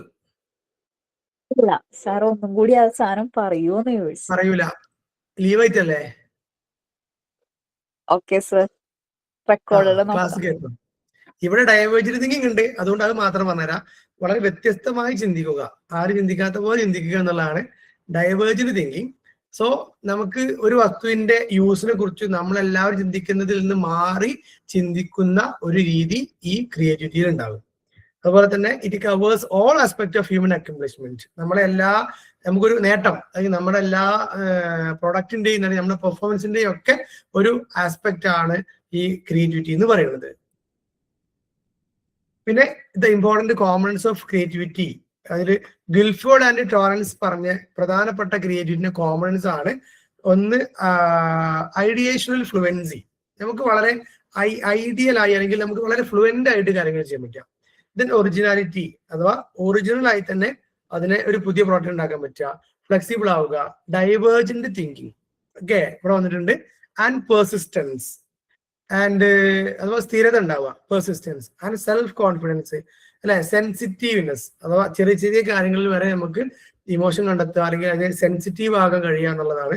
Ability to see relationship and make association, പല ബന്ധങ്ങൾ കാണാൻ കഴിയുന്നു, അതിനെ അസോസിയേറ്റ് ചെയ്യാൻ കഴിയുന്നതൊക്കെ ക്രിയേറ്റിവിറ്റിന്റെ ഒരു നാച്ചുറൽ ആണ് അല്ലെങ്കിൽ ക്യാരക്ടറിസ്റ്റിക്സ് ആണ്. അപ്പൊ ഇതും ക്യാരക്ടറിസ്റ്റിക്സ് തന്നെയാണ്, ഇതും ക്യാരക്ടറിസ്റ്റിക്സ് ആണ്. ഇത് ഗിൽഫോർഡ് ആൻഡ് ടോറൻസിൻ്റെതാണ്, ഇത് കോമൺ ആണ്. രണ്ടും മിക്സ്ഡ് ആയിട്ട് ഒരു 5-6 ക്യാരക്ടറിസ്റ്റിക്സ് നോക്കി വെച്ചാൽ മതി ഈ ഒരു ഭാഗം പഠിക്കുമ്പോൾ. ഇനി ക്രിയേറ്റിവിറ്റിന്റെ ഒരു പ്രോസസ്സാണ്, അതിന്റെ ഒരു സ്റ്റേജസ് ആണ്. എങ്ങനെയാണ് ഒരാൾ ഒരു ക്രിയേറ്റീവ് തിങ്കിങ്ങിലേക്ക് എത്തുക എന്നുള്ളതാണ് ഇവിടെ പറയുന്നത്. ഒന്ന് പ്രിപ്പറേഷൻ, ഗ്രഹാം വെല്ലാഷ് ആൻഡ് പാട്രിക് ആണ് ഇത് പറഞ്ഞത്. വെല്ലാഷ് ആൻഡ് പാട്രിക് ആണ് 4 സ്റ്റെപ്പ് പറഞ്ഞിരിക്കണേ. ഇത് ശരിയാണോ നോക്കണം. ഒന്ന് പ്രിപ്പറേഷൻ ആണ്. നമുക്കൊരു പ്രോബ്ലം കിട്ടിയാലേ, അല്ലെങ്കിൽ നമുക്കൊരു ആശയം വന്ന് സങ്കല്പിക്കുക, അല്ലെങ്കിൽ നമുക്കൊരു ഈ ഒരു പ്രോബ്ലമാറ്റിക് സിറ്റുവേഷൻ വന്നു, അപ്പൊ നമ്മൾ അതിനെ കുറിച്ച് ചിന്തിക്കുകയാണ്, അത് എക്സ്പ്ലെയിൻ ചെയ്ത് അത് ഡിസ്കസ് ചെയ്ത് അത് എന്തൊക്കെയാണ് വേണ്ട പ്ലാൻ എന്നുള്ളത് പ്ലാൻ ചെയ്യുന്നതാണ് പ്രിപ്പറേഷൻ എന്ന് പറയുന്നത്. ഓക്കെ. 2 ഇൻക്യുബേഷൻ ആണ്. ഈ ഇൻക്യുബേഷൻ പീരീഡിൽ no new knowledge is added in this stage. The mind is relaxed, allowing subconscious mind to process the problem. നമുക്കൊരു പ്രശ്നം ഒന്ന് സങ്കല്പിക്കുക. ഇപ്പൊ പെട്ടെന്ന് ലാപ്പ് കേടന്നു, അല്ലെങ്കിൽ എനിക്ക് എന്തൊരു ഒരു പ്രശ്നം സംഭവിക്കുകയാണ്. അവിടെ നമ്മൾ എന്ത് ചെയ്യും നമുക്ക് അറിയണില്ല. ഓക്കെ. എന്ത് ചെയ്യുന്നതാണ്, അല്ലെങ്കിൽ ഇപ്പൊ നമ്മളൊരാള് ഇപ്പൊ ഒരു കിണറ്റിൽ വീണു, ഒരാളെ അല്ലെങ്കിൽ നമ്മൾ കോഴിയോ എന്തെങ്കിലും കിണറ്റിൽ വീണു, എന്താ ചെയ്യേണ്ടതെന്ന് അറിയില്ല. നമ്മളിങ്ങനെ കിണറ്റിൽ വീണു, അതിനെ രക്ഷിക്കണം, എന്തെങ്കിലും ചെയ്യാൻ നിൽക്കുന്ന പ്രിപ്പറേഷൻ വേണ്ടി പറയുന്നുണ്ട്. 2 ഇൻക്യുബേഷൻ ആണ്. എന്ത് ചെയ്യും ഒന്നും കിട്ടണില്ല. നമ്മളിങ്ങനെ ഇന്ന് ആലോചിക്കണം, പ്രത്യേകിച്ച് ഒരു സ്ട്രെസ് ഇല്ലാതെ പുതിയതൊന്നും മനസ്സിൽ കൊണ്ടുവരാതെ ഇങ്ങനെ ആലോചിച്ചിരിക്കുകയാണ് ഇൻക്യുബേഷൻ പറയുന്നത്. 3 ഇലിമിനേഷൻ ആണ്. അപ്പോഴാണ് നമുക്ക് എന്ത് കിട്ടുക, പെട്ടെന്നൊരു ആശയം കത്തുക, അല്ലെ? Sudden appearance of the solution ആണ്. പെട്ടെന്ന് നമുക്ക് മനസ്സിലാവാണ്, ഓക്കെ നമുക്ക് എന്ത് ചെയ്യാം, അപ്പുറത്ത് കിണറ്റിന്റെ അല്ലെങ്കിൽ വേറെ എന്തെങ്കിലും ഒരു കയറുണ്ട്, അതൊരു കൊട്ട കെട്ടിയിട്ട് നമുക്ക് ഇറക്കി കൊടുക്കാം. അതല്ലെങ്കിൽ എന്ത് ചെയ്യാം, പിന്നെ കിണർക്ക് എന്തെങ്കിലും കുറച്ചൊരു പട്ട മെടലോ എന്തെങ്കിലും ഇട്ട് കൊടുക്കുക, കോഴി അയിമ കയറി എന്നോളും എന്ന രൂപത്തിലൊക്കെ. അങ്ങനെ എന്തെങ്കിലും ഒരു ആശയം വരുന്നതാണ് ഇല്ലുമിനേഷൻ എന്ന് പറയുന്നത്. ഇല്ലുമിനേഷൻ ശരിക്കും കത്തുക, പ്രകാശം കത്തുക, നമ്മള് ട്യൂബ്ലൈറ്റ് എന്നൊക്കെ പറയുന്ന പോലെ. ആൻഡ് ഇറ്റ് ഇംപ്ലൈസ് ഇൻസൈറ്റ്, പെട്ടെന്ന് ഒരു ഉൾവിളി വരികയാണ് ആക്ച്വലി. ഓക്കെ. അതൊരു സൊല്യൂഷൻ ആണ്. It may occur any time, even during day dream. ഈ ഇല്ലുമിനേഷൻ എന്നുള്ളത് ഏത് സമയത്ത് വരാം. ഓക്കെ. അപ്പൊ നമുക്ക് ലൈഫിൽ എന്തൊരു തുടർച്ചയായിട്ട് നമുക്ക് എന്തൊരു ഇഷ്യൂ ഉണ്ട്, അല്ലെങ്കിൽ ഒരു പ്രോബ്ലം സോൾവ് ചെയ്യാനുണ്ട്, അപ്പൊ അതിന് സൊല്യൂഷൻ പെട്ടെന്ന് കത്തുക എന്നുള്ളതാണ് ആക്ച്വലി ഇല്ലുമിനേഷൻ എന്ന് പറയുന്നത്. അപ്പൊ ഇതിങ്ങനെ ആലോചിച്ച് കുറച്ച് കിട്ടുന്നതല്ല. ക്രിയേറ്റീവ് തിങ്കിങ് എന്ന് പറഞ്ഞാൽ പെട്ടെന്ന് കിട്ടുന്ന ഒരു അൺഎക്സ്പെക്ടഡ് ആയിട്ടുള്ള ആൻസർ ആണ്. ഇതിന് 4 വെരിഫിക്കേഷൻ ആണ്. ഇതിന്റെ ഫൈനൽ സ്റ്റേജ് ആണ് determine whether the solution is correct or not. അല്ലെ, നമ്മൾ ഒന്നും കൂടെ ചിന്തിച്ചു നോക്കുകയാണ്, അത് നടക്കുമോ, പ്രാക്ടിക്കൽ ആകുമോ, ദ സൊല്യൂഷൻ നീഡ്സ് മോഡിഫിക്കേഷൻ, അതല്ല കുറച്ചുകൂടി ഇങ്ങനെ മാറ്റണോ അങ്ങനെ മാറ്റണോ എന്നൊക്കെയുള്ള ചില തീരുമാനങ്ങളാണ്. The stage is not considered as rigid and fixed. ഇവിടെ എന്തില്ല, ഇത് കൃത്യമായി ഇങ്ങനെ പറ്റുള്ളൂ എന്നൊന്നുമില്ല. നമ്മൾ ചിലപ്പോൾ അത് നമ്മളെ ആശയം അതങ്ങനെ തന്നെ നമ്മൾ പ്രാക്ടിക്കൽ ആക്കും, ചിലപ്പോൾ അത് മാറ്റി വെക്കും, ചിലപ്പോൾ നടക്കൂല എന്നൊക്കെ വരുത്തും. സോ ഇങ്ങനെ 4 സ്റ്റേജസ് ക്രിയേറ്റിവിറ്റിക്ക് ഉണ്ട്. ഒന്ന് പ്രിപ്പറേഷൻ, ഇൻക്യുബേഷൻ, ഇല്ലുമിനേഷൻ, വെരിഫിക്കേഷൻ. ശരിക്കും ഇങ്ങനെ തന്നെയാണോ ക്രിയേറ്റിവിറ്റി നടക്കുന്നത്? ഇതിൽ പറഞ്ഞ പ്രകാരം നമുക്ക് പെട്ടെന്ന് ഒരു ആശയം കത്തുക എന്നുള്ളതാണ്. പെട്ടെന്ന് കത്തുന്നു, അതങ്ങോട്ട് ചെയ്യുന്നു. അതാണ് ക്രിയേറ്റിവിറ്റിന്റെ ഒരു വല്ലാശൻ പാട്രിക് പറയേണ്ടത് അങ്ങനെയാണ്. എല്ലായ്പ്പോഴും ഒന്നും അങ്ങനെ ആവില്ലല്ലോ. സോ നമ്മൾ ചിലപ്പോ കൊറേ അങ്ങനെ ആലോചിച്ചിട്ട് ബിൽഡ് ചെയ്തെടുക്കുന്നുണ്ടാവില്ല. അല്ലാതെ ആലോചിച്ചാല് പെട്ടെന്ന് കിട്ടുന്ന പറയണേ ആൻസർ. അല്ല, പെട്ടെന്ന് കിട്ടില്ലല്ലോ. എല്ലാതും ആലോചിച്ച് നമ്മളിങ്ങനെ ബിൽഡ് ചെയ്ത് ഫസ്റ്റ് ഐഡിയ അല്ലേ, അതാ പറയുന്നത്. പിന്നെ മോഡിഫിക്കേഷൻ വരുത്തും. പക്ഷെ ഫസ്റ്റ് കിട്ടുന്ന സാധനം അതൊരു സഡൻ ആയിട്ട് നമ്മൾ എക്സ്പെക്ട് ചെയ്യാത്ത ഒന്നായിരിക്കും എന്നൊക്കെയാണ് പറയുന്നത്. അങ്ങനെയാണ് അവര് പറഞ്ഞത്. തൽക്കാലം അതിന് അങ്ങനെ ആവട്ടെ. Half mind. ദെൻ ഇന്റലിജൻസും ക്രിയേറ്റിവിറ്റിയും തമ്മിലുള്ള ഡിഫറൻസ് ആണ് ഇത്. ശരിക്കും ഇത് കുറച്ചുകൂടി ഡീറ്റെയിൽഡ് ആയിട്ട് പഠിക്കേണ്ട സാധനമാണ്. അത്ര നമ്മൾ ബുക്കിൽ ഇല്ലാത്തതുകൊണ്ടാണ് കേട്ടോ. ഞങ്ങളൊക്കെ പഠിച്ചിരുന്ന 2 ടേബിൾ വരച്ചിട്ട് തന്നെ കുറെ ഡിഫറൻസും ഒക്കെ പഠിച്ചിരുന്നു. ഇവിടെ converged thinking is the base of intelligence, diverged thinking is the base of creativity പറയുന്നുണ്ട്. കാരണം ഇന്റലിജൻസിന് നമുക്കൊരു വസ്തുവിനെ എങ്ങനെയാണ് ഉൾക്കൊള്ളേണ്ടത് എന്നുള്ള ചിന്തയാണ് വേണ്ടത്. ക്രിയേറ്റിവിറ്റിക്ക് ആണെങ്കിലോ ഇതിനെങ്ങനെ വ്യത്യസ്തമായി ചെയ്യേണ്ടത് എന്നുള്ള ചിന്തയാണ്. 2 ചിന്തകളും 2ആണ്. അവിടെ ഡെഫിനേഷനൊക്കെ മുമ്പേ നമ്മളെ ഇതിൽ വന്നിക്കണ്, ഒന്ന് പോയി നോക്കണം. 2 highly creative persons are usually found to possess intelligence. Creative persons എന്തുണ്ടാവും, ഇന്റലിജൻസ് ഉണ്ടാവും. ബട്ട് ഇന്റലിജൻസ് പേഴ്സൺസിന് ക്രിയേറ്റിവിറ്റി ഉണ്ടാവില്ല. ശരിയാണോ? ക്രിയേറ്റീവ് പേഴ്സൺസിന് ഇന്റലിജൻസ് ഉണ്ടാവും, ഇന്റലിജന്റ് പേഴ്സണ് ക്രിയേറ്റിവിറ്റി ഉണ്ടാവണമെന്നില്ല.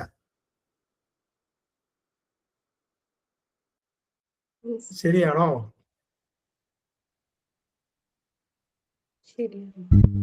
നമുക്കൊരു ഡോക്ടർ സങ്കല്പിക്കുക. ഈ ഡോക്ടറെ നമ്മൾ ഇന്റലിജന്റ് പേഴ്സൺ ആയിട്ടാണോ ക്രിയേറ്റീവ് പേഴ്സൺ ആയിട്ടാണോ കാണുന്നത്? ഡോക്ടർ എന്ന സൈഡിൽ ആ വ്യക്തി ഇന്റലിജന്റ് ആണ്. അയാളുടെ സൈഡ് നമുക്ക് അറിയില്ല, അയാള് ക്രിയേറ്റീവ് ആണോ അല്ലേ. അതല്ല നമ്മൾ കാണുന്നത് ഇന്റലിജന്റ് ആയിട്ടൊരാള് അല്ലെ, അങ്ങനെ തന്നെയല്ലേ കാണണേ. പക്ഷെ അവരെ ഒരു ഉദാഹരണം പറയാണ്. പേഷ്യന്റ് എന്തൊരു ഫിസിക്കലി പെട്ടെന്നൊരു ഇത് വന്നു, അവർക്ക് പഠിച്ചത് ചെയ്യാനുള്ള കപ്പാസിറ്റി ഉണ്ടാവും. പക്ഷെ ഒന്ന് അങ്ങോട്ടോ ഇങ്ങോട്ടോ മാറി അതിനൊരു പ്രശ്നം, ഒരു വെപ്പൺ ഇല്ല, അല്ലെങ്കിൽ അവർക്ക് വേണ്ട ടൂൾ ഇല്ല, പകരം എന്ത് ചെയ്യുന്നവർക്ക് പെട്ടെന്ന് ചിലപ്പോൾ കത്തിക്കൊള്ളുന്നില്ല. ദാറ്റ് മീൻസ് നമുക്ക് ക്രിയേറ്റിവിറ്റി ഉണ്ടായിക്കൊള്ളുന്ന ഇല്ല. ക്രിയേറ്റിവിറ്റി ഉണ്ടാകും, പക്ഷെ അത് ഹൈ ക്രിയേറ്റിവിറ്റി ഉണ്ടാവണം എന്ന് നിർബന്ധമില്ല. പക്ഷെ നല്ല ക്രിയേറ്റീവായ ഒരാളെ സംബന്ധിച്ച് നിർബന്ധമായിട്ടും ഇന്റലിജന്റ് ആണ്. കാരണം ഈ ക്രിയേറ്റിവിറ്റിയിലേക്ക് അവർ എത്തിക്കണതേ ഇന്റലിജൻസ് ആണ്. Okay. 3, speed, accuracy are emphasized in intelligence.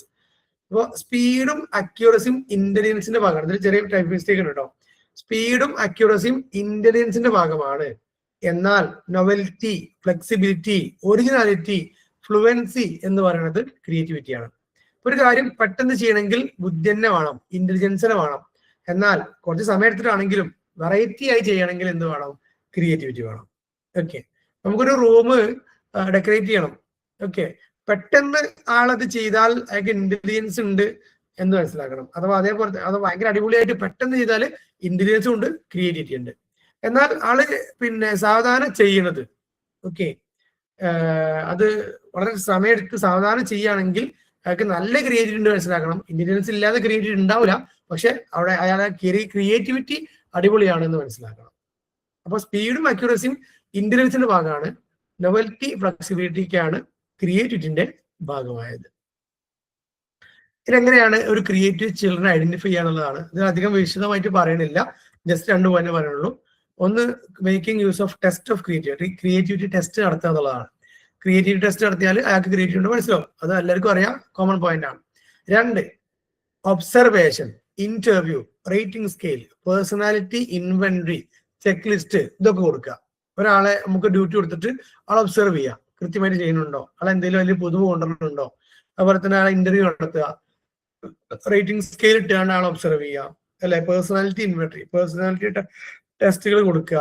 അങ്ങനെ ഒരാൾക്ക് ആള് ക്രിയേറ്റീവ് ആണോ അല്ലേ എന്ന് നമുക്ക് മനസ്സിലാക്കാവുന്നതാണ്. 2 ഇതാ പറഞ്ഞത്. 1, ഇന്റലിജൻസ് ടെസ്റ്റ്, ക്രിയേറ്റിവിറ്റി ടെസ്റ്റ്. 2, അവർ ഒബ്സർവ് ചെയ്യുക, ഇന്റർവ്യൂ ചെയ്യുക, റേറ്റിംഗ് സ്കെയില്, പേഴ്സണാലിറ്റി ഇൻവെന്ററി തുടങ്ങിയുള്ള കാര്യങ്ങൾ വെച്ചിട്ട് അവരെ ഒബ്സർവ് ചെയ്യുക, അല്ലെങ്കിൽ അവരെ അസസ് ചെയ്യുക. പേഴ്സണാലിറ്റി ഇൻവെന്ററി പറഞ്ഞെന്തോ? അത് പേഴ്സണാലിറ്റി ടെസ്റ്റുകളാണ് ഉദ്ദേശിക്കുന്നത്. ഓക്കെ. പേഴ്സണാലിറ്റി ടെസ്റ്റുകളുണ്ട്. നമ്മൾ പേഴ്സണാലിറ്റിയെ കാണാനുള്ള ടെസ്റ്റുകളുണ്ട്. ഈ ഇന്റലിജൻസ് പോലെ, ക്രിയേറ്റിവിറ്റി പോലെ, ആപ്റ്റിറ്റ്യൂഡ് പോലെ പേഴ്സണാലിറ്റിക്കും ടെസ്റ്റുകളുണ്ട് കേട്ടോ. Use of test of creativity ആണ്. പഠിക്കാനുള്ള കഴിവിനെയാണോ ഇന്റലിജൻസ് എന്ന് പറയുന്നത്? അതോ പഠിക്കാനുള്ള കഴിവ് ഇന്റലിജൻസിന്റെ ഭാഗമാണ്. അപ്പൊ ക്രിയേറ്റിവിറ്റി എന്ന് പറയുന്നത് ഈ മറ്റേ ക്രിയേറ്റിവിറ്റി വ്യത്യസ്തമായി പഠിക്കാനുള്ള കഴിവ്.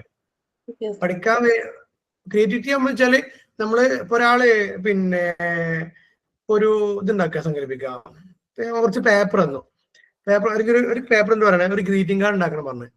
ഒരാൾക്ക് നോർമലായി ഗ്രീറ്റിംഗ് കാർഡ് ഉണ്ടാക്കാൻ പറ്റും. ഒരാള് നിങ്ങളൊന്നും എക്സ്പെക്ട് ചെയ്യാത്ത കോലത്തിൽ അടിപൊളിയായിട്ട് ഉണ്ടാക്കിയാൽ ആ ഒന്നാമത്തെ ആള് ഒരു മിനിമം ക്രിയേറ്റിവിറ്റി ഉള്ള ആളാണ്, പക്ഷെ ഇന്റലിജൻസ് ഒക്കെ ഉണ്ട്. രണ്ടാമത്തെ ആൾക്ക് എന്താണ്? ക്രിയേറ്റിവിറ്റി ഉണ്ട്. ആള് വ്യത്യസ്തമായിട്ട് കാര്യങ്ങൾ ചെയ്യും. പിന്നെ ഇതിന്റെ യൂസ് ഓഫ് ക്രിയേറ്റിവിറ്റി ആണ്. ഈ ക്രിയേറ്റിവിറ്റി ടെസ്റ്റിന്റെ യൂസ് ആണ് ഉദ്ദേശിക്കണേ. പക്ഷെ ഇവിടെ കുറച്ച് ക്രിയേറ്റിവിറ്റി ടെസ്റ്റുകളുടെ പേരാണ് തന്നിരിക്കുന്നത് കേട്ടോ. Torrance Minnesota test for creative thinking, Wallach and Kogan's creativity instruments, Guilford test of creativity എന്ന് പറഞ്ഞിട്ട് ഇങ്ങനെ ഒരു 4 Baqer Mehdi's test of creative thinking എന്ന് പറഞ്ഞിട്ട് ഈ ക്രിയേറ്റിവിറ്റിന്റെ 4 ടെസ്റ്റുകളാണ് ഇവിടെ തന്നിട്ടുള്ളത്. അതിന്റെ വിശദീകരണങ്ങളൊന്നും അതിൽ കൊടുത്തിട്ടില്ല.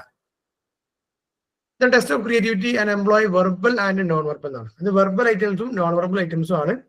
പിന്നെ നമ്മള് ഇന്റലിജൻസിന് പറഞ്ഞ പോലെ തന്നെ വെർബൽ ഐറ്റംസ് ആണ്. Unusual uses of ordinary things like A tin, can or cardboard box ഒക്കെ പറയണം. എന്ന് വെച്ചാല് നമ്മളിപ്പോ സാധാരണ ഉപയോഗിക്കുന്ന ഒരു ഇപ്പൊ പേനയുടെ ഉപയോഗങ്ങൾ എന്തെല്ലാം അല്ലെ, അത് നമുക്ക് എന്ത് ചെയ്യാം, ഒരു വെർബലായിട്ട് അവരെ കൊണ്ട് പറയിപ്പിക്കാം.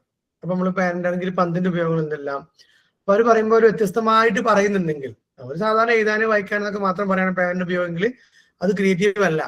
പക്ഷെ പേനോണ്ട് വേറെയും ഒരുപാട് ചെറിയ ചെറിയ ഉപയോഗങ്ങൾ അവർക്ക് പറയാൻ കഴിയുമെങ്കിൽ ഒരു പേപ്പറിന്റെ വെയിറ്റ് ആക്കാം, അല്ലെങ്കിൽ അതൊരു സ്റ്റിൽ മോഡലായിട്ട് ഉപയോഗിക്കാം എന്നൊക്കെ പറഞ്ഞിട്ട് ഇങ്ങനെ വേറെ വേറെ പോയിന്റ് പറയണമെങ്കിൽ അത് ക്രിയേറ്റീവ് ആണ് മനസ്സിലാക്കുക. Then possible consequence of an impossible. നമ്മൾ ഇമ്പോസിബിൾ ആയ കാര്യം കൊടുക്കുകയാണ് എന്നിട്ട് പറയുന്നതിന് എന്തൊക്കെ പോസിബിൾ കോൺസിക്വൻസ്, എന്തൊക്കെ കാര്യങ്ങളുണ്ടാവും, വാക്കുകൊണ്ട് അവരോട് പറയാം. ഓക്കെ. അതുപോലെ producing ideas for improving a toy to increase the fund for children. അപ്പോൾ എന്തൊക്കെയാണ് ഒരു ടോയ്, അതിന്റെ വ്യത്യസ്തമായി ഇതുകൊണ്ട് എന്തൊക്കെ കുട്ടികൾ കളിക്കാൻ. ഇപ്പൊ ഒരു ഉദാഹരണം പറയാണ്, ഞാൻ ഒരു സാധനങ്ങളുണ്ട്, അപ്പോൾ ഇതിനെ എങ്ങനെയൊക്കെ കുട്ടികൾക്ക് വ്യത്യസ്തമായ ഒരു കളിക്ക് വേണ്ടി ഉപയോഗിക്കാൻ പറ്റും എന്നൊക്കെ ചോദിക്കുമ്പോൾ അവരിങ്ങനെ വ്യത്യസ്തമായ കളി, ഇത് വെച്ചിട്ട് കളിക്കാവുന്ന വ്യത്യസ്തമായ കളികളൊക്കെ പറയാം. അങ്ങനെയൊക്കെയാണ്. Then non verbal items picture construction test ആണ്. നമ്മളൊരു ഹിൻസ് കൊടുത്തിട്ട് അതല്ലെങ്കിൽ നമ്മളൊരു കോണ്ടെക്സ്റ്റ് കൊടുത്തിട്ട് അതിൽ നിന്ന് പിക്ചർ ഉണ്ടാക്കി അതിന്റെ പിക്ചർ എഴുതാൻ പറയാം, ഡ്രോ ചെയ്യാൻ പറയാം. Incomplete figure to B completed. അതുപോലെ തന്നെ നമ്മൾ ജസ്റ്റ് ഒരു സർക്കിൾ കൊടുക്കുക, എന്നിട്ട് പറയാം ഇത് ഒരു പിക്ചർ ആണ്, ഇത് കംപ്ലീറ്റ് ചെയ്യൂ എന്നൊക്കെ പറയാം. അപ്പൊ എന്ത് ചെയ്യും, നമ്മൾ ഉദ്ദേശിക്കാത്ത സാധനത്തിലേക്ക് ഒരു ഇത് കൊണ്ടുപോകും അല്ലെ. നമ്മളിപ്പോ ഒരു സർക്കിൾ വരച്ചു സങ്കല്പിക്കുക, എന്നിട്ട് 2 കണ്ണ് വരച്ചു കൊടുത്ത്, ഓക്കെ, കണ്ണിന്റെ പോലെ ആകൃതിയുള്ള സംഭവം വരച്ചു കൊടുത്ത്, എന്നിട്ട് പറയണത് കംപ്ലീറ്റ് ചെയ്യൂ എന്ന് പറഞ്ഞാൽ ക്രിയേറ്റീവ് അല്ലാത്ത ഒരാളത് തലയ്ക്ക് വരക്കും. എന്നാൽ വളരെ ക്രിയേറ്റീവ് ആണ് ആൾ എന്ത് ചെയ്യും, അതിന് വേണമെങ്കിൽ ഒരു മത്തനായിട്ടോ അല്ലെങ്കിൽ ഒരു മുയലിന്റെ മാണമായിട്ടോ അങ്ങനെ എന്തെങ്കിലും വേറെ നമ്മൾ ഉദ്ദേശിക്കാത്ത ചിത്രമാക്കി അതിനെ മാറ്റും. Then using cut out repeatedly to produce new figures. അഥവാ ഒരു പുതിയ ഫിഗർ ഉണ്ടാക്കണം അല്ലെങ്കിൽ പുതിയൊരു ചിത്രം ഉണ്ടാക്കണം, അതിന് വേണ്ടിയിട്ട് കുറച്ച് വേറെ അഡീഷണൽ ചെറിയ കട്ട് പീസ് കൊടുക്കുകയാണ്. അത് വെച്ചിട്ട് അവരോട് പുതിയ പിക്ചർ ക്രിയേറ്റ് ചെയ്യാൻ പറയാം. ഇത്തരത്തിൽ ഇത് വെർബലി അല്ല, അഥവാ നോൺ വെർബൽ ആണ്, അവർക്ക് ശരീരം കൊണ്ട് ചെയ്യാനുള്ളത്, ഒരു പെർഫോമൻസ് ടെസ്റ്റ് പോലെയാണ്. എന്നാൽ ഒന്നാമത്തത് വാക്കുകൾ കൊണ്ട് അവർക്ക് പറയാനുള്ളതാണ്, അത് വെർബലാണ്. Then use of non testing techniques. അഥവാ നമ്മൾ ഒരു ക്രിയേറ്റിവിറ്റി ടെസ്റ്റ് കൊടുക്കണില്ല, അല്ലാതെ അവരെങ്ങനെ നമ്മൾ എന്തൊക്കെ ടെക്നിക്സ് ആണ് ഉപയോഗിക്കാൻ പറ്റുക. ഒരു ടെസ്റ്റായി നമ്മൾ അഡ്മിനിസ്റ്റർ ചെയ്യുന്നില്ല, ഓക്കെ. എന്നാൽ നമുക്ക് അവർക്കൊരു ക്രിയേറ്റിവിറ്റി ഉണ്ടോ എന്ന് അറിയണം. ഒന്ന് കീൻ ഒബ്സർവേഷൻ ആണ്, അവരെന്ത് ചെയ്യാം, ഒബ്സർവ് ചെയ്യാം. And indulge in activities with total devotion. അഥവാ അവരെ എന്ത് ചെയ്യുക, പല ആക്ടിവിറ്റികൾ അവരെ എൻഗേജ് ചെയ്യിപ്പിക്കുക. അപ്പൊ അതിൽ നിന്ന് അവർക്ക് ക്രിയേറ്റിവിറ്റി ഉണ്ടോ നമുക്ക് അളക്കാൻ പറ്റും. ഒന്ന് keen desire to listen others. മറ്റുള്ളവരെ കൃത്യമായിട്ട് കേൾക്കാൻ കഴിയുന്നുണ്ടോ അല്ലെങ്കിൽ കേൾക്കാൻ ശ്രമിക്കുക.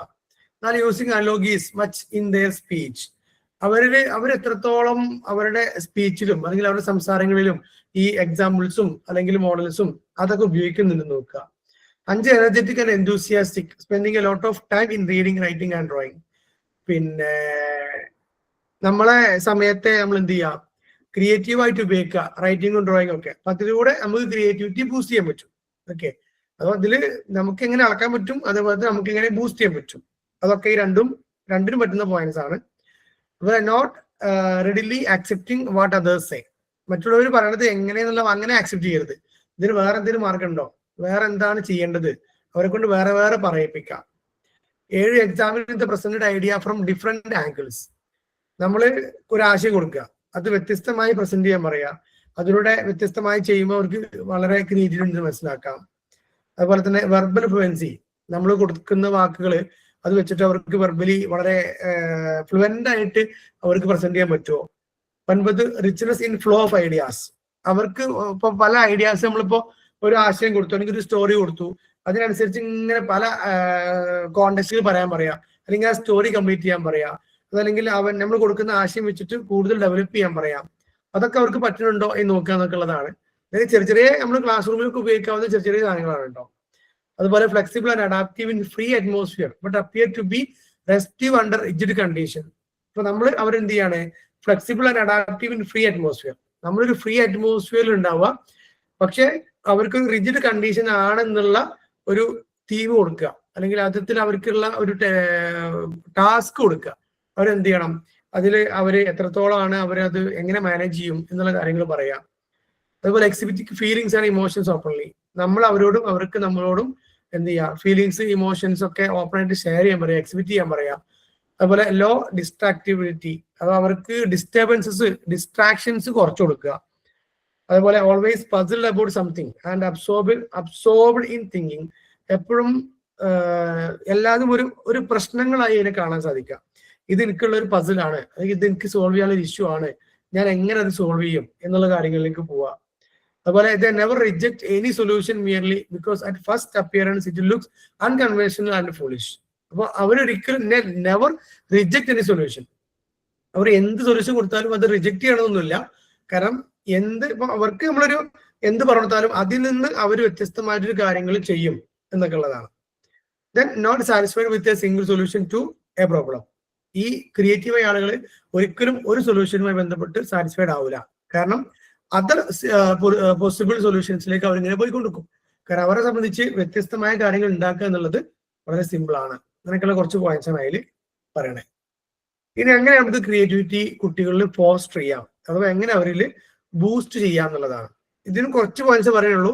ഇതൊക്കെ കുറച്ചുകൂടി വിശാലമായി വരേണ്ടതാണ്, പക്ഷെ ഇത് വന്നിട്ടില്ല. അപ്പൊ ഇത് പറയുന്നത് ക്രിയേറ്റീവ് തിങ്കിങ്ങിലേക്ക് അല്ലെങ്കിൽ ക്രിയേറ്റിവിറ്റിയിലേക്ക് നമുക്ക് എങ്ങനെ അവരെ ഫോസ്റ്റർ ചെയ്യാം, അവരെങ്ങനെ ബൂസ്റ്റ് ചെയ്യാം. ഒന്ന്, high standard of achievement for low level of work. അവർക്ക് എന്ത് കൊടുക്കാറോ, ഹൈ സ്റ്റാൻഡേർഡ് ഓഫ് അച്ചീവ്മെന്റ്സ് കൊടുക്കുക. പിന്നെ അഥവാ അവരുടെ ലെവലിനേക്കാൾ ഉയർന്ന ഒരു വർക്ക് കൊടുക്കുക. അപ്പൊ അവരെന്ത് ചെയ്യും, കൂടുതൽ അതിനെ കുറിച്ച് ചിന്തിക്കും. അതുപോലെ inflexibility of assignment and methods of work. Sorry കേട്ടോ, ഇതിവിടെ പറയുന്നത് ബ്ലോക്സ് ഓഫ് ക്രിയേറ്റീവ് തിങ്കിങ് ആണ്. അത് ആ ഫോസ്റ്ററിംഗ് എന്നുള്ള തരത്തിൽ വരുന്നില്ല. അതിന്റെ ഹെഡ്ലൈൻ അങ്ങനെയാണ്, പക്ഷെ ബ്ലോക്സ് ഓഫ് ക്രിയേറ്റീവ് തിങ്കിങ് എന്ന് പറയാം കേട്ടോ. അതിന് പോയിന്റ്സ് ഇങ്ങനെ വരുന്നത്, high standard of achievement for low level of work. അഥവാ ലോ ലെവൽ ഓഫ് വർക്കിന് ഒരു ഹൈ അച്ചീവ്മെന്റ് വേണം എന്ന് പറയുക എന്നുള്ളതാണ്. അപ്പൊ സാധിക്കാത്തൊരു സംഭവം കൊടുക്കുക എന്നുള്ളതായിട്ട് നമുക്കിങ്ങനെ കാണാം. രണ്ട്, inflexibility of assignment and methods of work. അവർക്ക് ഫ്ലെക്സിബിളായി ജോലി ചെയ്യണം. കാരണം അവരെ സംബന്ധിച്ച് വെച്ചാൽ അവർക്ക് സമയം വേണം, അതുപോലെ തന്നെ അവർക്ക് ആലോചിക്കാൻ സമയം വേണം, അതിൻ്റെ ഒരു ഫ്രീഡം വേണം, അവർക്ക് അതിനുള്ള മെറ്റീരിയൽസ് വേണം. അതൊന്നും ഇല്ലാത്തൊരവസ്ഥ വന്നാൽ ക്രിയേറ്റിവിറ്റി ഉണ്ടാവില്ല എന്ന് പറയുന്നത്. അതുപോലെ അതോറിറ്റേറിയൻ ആയ ടീച്ചർ ആണെങ്കിൽ, ടീച്ചർ ഭയങ്കരമായിട്ട് പ്രഷർ ചെയ്യാണ്, ടീച്ചർ കുട്ടികളെ മനസ്സിലാക്കണില്ല, അവരുടെ മൈൻഡിനെ മനസ്സിലാക്കണില്ല, അത്തരം സംഭവം വന്നാലും ക്രിയേറ്റിവിറ്റി ബ്ലോക്ക് ആയിപ്പോ, അഥവാ ക്രിയേറ്റിവിറ്റി നടക്കൂല എന്ന് പറയുന്നത്. ഇനി ഇവിടെയാണ് ആ ഒരു ഫോസ്റ്റർ ചെയ്യാനുള്ള കാര്യങ്ങൾ പറയണേ. Gallagher suggesting for the development of creativity. നമുക്ക് എങ്ങനെ ക്രിയേറ്റിവിറ്റി ബൂസ്റ്റ് ചെയ്യാം? അതിലൊന്ന്, organise the curriculum primarily on the basis of concept rather than fact. കുറെ കോൺസെപ്റ്റ് കുട്ടി കൊടുക്കുക, ആ കോൺസെപ്റ്റിന് അവർ എത്തണം, ഫാക്റ്റ് എത്തണം. ആദ്യമേ ഫാക്ട് കൊടുക്കരുത്. അഥവാ കുട്ടികൾ എന്ത് ചെയ്യണം, അതിൽ വർക്ക്ഔട്ട് ചെയ്തിട്ട് ഫാക്റ്റിലേക്ക് എത്താൻ അവർ ശ്രമിക്കണം. അപ്പൊ അവർക്ക് ക്രിയേറ്റിവിറ്റി കൂടും. രണ്ടാലോ, more individual assignments under competent supervision. നമ്മുടെ സൂപ്പർവിഷനിൽ നമ്മൾ എന്ത് ചെയ്യണം, അവർക്ക് കോമ്പറ്റേറ്റീവ് ആയിട്ടുള്ള അല്ലെങ്കിൽ അവർക്ക് ഇൻഡിവിജ്വൽ അസൈൻമെന്റ്സ് കൊടുക്കുക. അഥവാ ഇൻഡിവിജ്വൽ ആയിട്ടൊരു കുട്ടിക്ക് വർക്ക് കൊടുക്കുക എന്നുള്ളതാണ്. നമ്മൾ ക്ലാസ്സുകളിൽ രണ്ടു തരം വർക്കാണ് കൊടുക്കുക. ഒന്ന് ഇൻഡിവിജ്വൽ ആണ്, മറ്റൊന്ന് ഗ്രൂപ്പാണ്. ഇതിൽ ഏറ്റവും കൂടുതൽ കുട്ടികൾക്ക് ഉപകാരമുള്ള വർക്ക് ഏതാ, ഇൻഡിവിജ്വൽ ആണോ ഗ്രൂപ്പാണോ? പൊതുവെ നോക്കുമ്പോ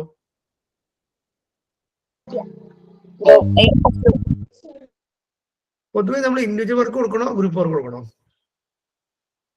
ഇൻഡിവിജ്വൽ അല്ലേ നല്ല ക്രിയേറ്റിവിറ്റി. രണ്ടും ബാലൻസ് ചെയ്ത് കൊടുക്കണം. ഗ്രൂപ്പ് വർക്കിലുള്ള കൊളാബറേഷൻ കിട്ടണം, അതുപോലെ സ്ട്രീമിംഗ് ഓഫ് ഐഡിയാസ് കിട്ടണം, ബ്രെയിൻ സ്റ്റോമിംഗ് എന്നൊക്കെ പറയും. എന്നാൽ ഇൻഡിവിജ്വൽ വർക്കിലുള്ള അവരുടെ ഈ പറഞ്ഞ പോലെ ക്രിയേറ്റിവിറ്റി, അവരുടെ ഇന്റലിജൻസ്, ഇതൊക്കെ ബൂസ്റ്റ് ചെയ്യണമെങ്കിൽ ഇൻഡിവിജ്വലും കൊടുക്കണം. അപ്പൊ രണ്ടും മിക്സ് ചെയ്ത് കൊടുക്കുക എന്നുള്ളതാണ് അതിന്റെ answer. Okay, so bring the students in contact with best talent and knowledge available from the teaching staff. ഏറ്റവും ബെസ്റ്റായ, നല്ല കോമ്പറ്റീറ്റീവായ, നല്ല നോളജബിൾ ആയിട്ടുള്ള, നല്ല ക്രിയേറ്റീവായ ആളുകളുമായി ഇവരെ കോണ്ടാക്ട് കീപ്പ് ചെയ്യാൻ ശ്രമിക്കുക, അല്ലെങ്കിൽ അവരെ അടുപ്പിച്ചു കൊടുക്കുക, അവർക്കൊരു ബന്ധം ഉണ്ടായി കൊടുക്കുക. 4, follow the general philosophy at that truth is something to be sought for rather than revealed. എപ്പോഴും ട്രൂത്ത്, സത്യം എന്നുള്ളത് ടു ബി സോട്ട് ആണ്. അത് നമ്മൾ സീക്ക് ചെയ്യണം, അന്വേഷിച്ച് കണ്ടെത്താനുള്ളതാണ്. ഓക്കെ, അത് ജസ്റ്റ് വേറൊരാൾ പറഞ്ഞു തരേണ്ടതല്ല എന്നുള്ളതാണ്. അപ്പൊ കുട്ടികൾ എന്ത് ചെയ്യണം, അവർ യഥാർത്ഥമായ സൊല്യൂഷനിക്ക് അവരെന്ത് ചെയ്യണം, ട്രയൽ ആൻഡ് എററിലൂടെ പോയി കണ്ടെത്തണം എന്നുള്ളതാണ്. 5, providing serving teacher education for more competence in both subject and method of teaching. ഈ ടീച്ചർ എഡ്യൂക്കേഷൻ, BEd, DLEd തുടങ്ങിയിട്ടുള്ള teacher education both in subject and methods of teaching. Subject മാത്രം പഠിപ്പിച്ചാൽ പോരാ, വ്യത്യസ്തമായി എങ്ങനെ ടീച്ചേഴ്സ് ക്ലാസ് എടുക്കണം എന്നുള്ള ടീച്ചിങ് മെത്തേഡ്സ് കൂടി വ്യത്യസ്തമായി പഠിപ്പിക്കണം എന്നുള്ളതാണ്. അപ്പൊ ഇത് പറഞ്ഞു വെച്ചത് ഗലാഹേഴ്സ് സജഷൻ ആണ്. ഇനി ടോറൻസിന്റെ 5 സ്റ്റെപ്സ് ഓഫ് ഫോസ്റ്ററിംഗ് ക്രിയേറ്റിവിറ്റി എന്ന് പറഞ്ഞിട്ട് ടോറൻസ് പറഞ്ഞു വെച്ചിരിക്കുന്നത്, ഒന്ന്, B respectful of unusual questions. കുട്ടികൾ അസാധാരണമായ ക്വസ്റ്റ്യൻസ് ചോദിച്ചാലേ നമ്മൾ അവരെ റെസ്പെക്ട് ചെയ്യണം. അഥവാ വ്യത്യസ്തമായ ക്വസ്റ്റ്യൻസ് ചോദിക്കുന്ന ആളുകളാണ് ക്രിയേറ്റിവിറ്റി ഉള്ള ആളുകൾ. ഓക്കെ, അവരോട് നിങ്ങൾ എന്തും ചോദിച്ചോ എന്നാണ് പറയേണ്ടത്. 2, be respectful to imaginative unusual ideas.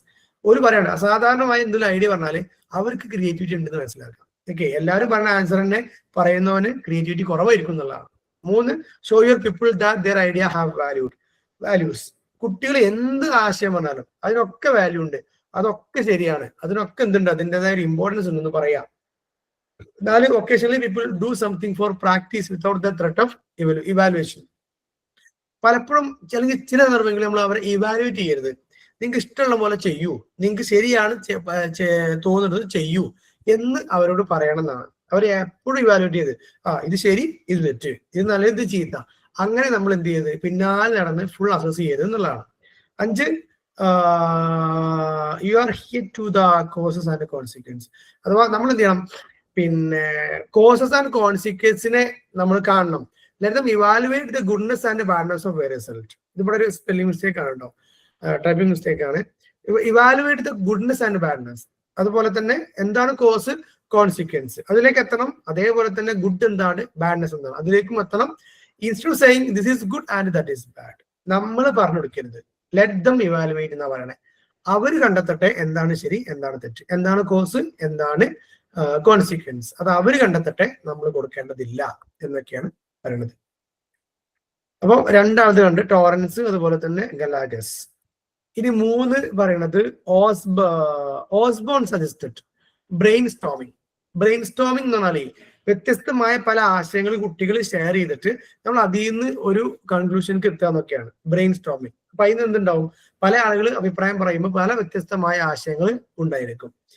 പിന്നെ Bruner and Suchman suggested use of discovery and enquiry method in teaching ആണ്. അഥവാ ഡിസ്കവറി ആൻഡ് എൻക്വയറി ആണ്, കുട്ടികൾ സ്വയം കണ്ടെത്തുന്നു, കുട്ടികൾ അന്വേഷിച്ച് കണ്ടെത്തുന്നു, അത്തരം മെത്തേഡിലൂടെ പഠിപ്പിക്കാൻ കഴിയണം എന്നുള്ളതാണ്. വെല്ലാഷൻ ഗോഗൻ പറയുന്നത് ഗെയിംസ് ആണ്, കളിയിലൂടെ പഠിപ്പിക്കണം എന്നുള്ളതാണ് വെല്ലാഷൻ ഗോഗൻസ് പറയുന്നത്. എന്നെങ്കിലും ക്രിയേറ്റിവിറ്റി ബൂസ്റ്റ് ചെയ്യുള്ളൂ. ദെൻ ഡെമോസ് ആൻഡ് കോവൻസ് പറയുന്നത് 5 സ്റ്റെപ്പുകളാണ്, 5 കാര്യങ്ങളാണ്. ഇൻസ്പിറേഷൻ ആണ്, അവരെ ഇൻസ്പയർ ചെയ്യണം. സ്റ്റിമുലേഷൻ, അവരെ സ്റ്റിമുലേറ്റ് ചെയ്യുക, അവരെ ഉത്തേജിപ്പിക്കുക, അവരെ മോട്ടിവേറ്റ് ചെയ്യണം. Then psychological safety and freedom, മാനസികമായി അവർക്ക് എന്തും പറയാനും എന്തും ചോദിക്കാനും എന്തും ചെയ്യാനുള്ള ഒരു ഫ്രീഡം ഉണ്ടായിരിക്കണം. ദെൻ ഗൈഡ് ഡിസ്കവറി, നമ്മളുടെ ഗൈഡൻസിലായിരിക്കണം അവർ ഡിസ്കവറി നടത്തുന്നത്. ദെൻ എൻകറേജ്മെന്റ്, എല്ലാതും അവർ ചെയ്യാൻ വേണ്ടി നമ്മൾ എൻകറേജ് ചെയ്യണം, മോട്ടിവേറ്റ് ചെയ്യണം. ഓക്കെ, ഇങ്ങനെ 5 പോയിന്റ്സ് ആണ് ഡെമോസ് ആൻഡ് ഗോവൻ പറഞ്ഞു വെക്കുന്നത്. ഇത് വെരി ഇമ്പോർട്ടന്റ് ആണ്. ഇമ്പോർട്ടന്റ് മീൻസ് ഇത് സത്യമാണ്, നമുക്ക് കൂടി മനസ്സിലാകുന്നതാണ്. അവർക്ക് ഇൻസ്പിറേഷൻ കിട്ടണം, സ്റ്റിമുലേഷൻ കിട്ടണം, സൈക്കോളജിക്കൽ സേഫ്റ്റി കിട്ടണം, ഗൈഡഡ് ഡിസ്കവറി കിട്ടണം, എൻകറേജ്മെന്റ് കിട്ടണം. ഇതൊക്കെ ഇമ്പോർട്ടന്റ് ആണ്. ഇതില്ലാതെ ഇന്റലിജൻസ് ആൻഡ് ക്രിയേറ്റിവിറ്റി ഉണ്ടാവില്ല എന്നുള്ളതാണ്, ക്രിയേറ്റിവിറ്റി ഡെവലപ്പ് ചെയ്യാൻ പറ്റില്ല എന്നുള്ളതാണ് പറയുന്നത്. നമ്മൾ ഏകദേശം ഇതിന്റെ ഒരു ലാസ്റ്റ് ഭാഗത്തേക്ക് എത്തിയിട്ടുണ്ട്. ഇപ്പോ techniques of promoting creativity among the children ആണ്. നമ്മൾ നേരത്തെ പറഞ്ഞു വെച്ചതാണ്, എങ്കിലും വീണ്ടും ഇത് റിപ്പീറ്റ് ചെയ്യുന്നതാണ്. Okay, 1, freedom to express without hesitation of fear. പേടി കൂടാതെ നിങ്ങൾ പറഞ്ഞോളൂ, നിങ്ങൾ ചെയ്തോളൂ, ചോദിച്ചോളൂ എന്ന് നമുക്ക് പറയാൻ പറ്റണം. അങ്ങനെ പറയണമെങ്കിൽ ആ ടീച്ചർക്ക് എന്തുണ്ടാവണം? ഒരാൾ പറയണം നിങ്ങൾക്ക് എന്തും ചോദിക്കാം, എന്തിനോടും ചോദിക്കാം, എന്തും എന്നോട് തുറന്ന് പറയാം എന്ന് പറയണമെങ്കിൽ ആ ടീച്ചർക്ക് ഉണ്ടാവേണ്ട ക്വാളിറ്റി എന്താ? ഫസ്റ്റ് ക്വാളിറ്റി എന്താ?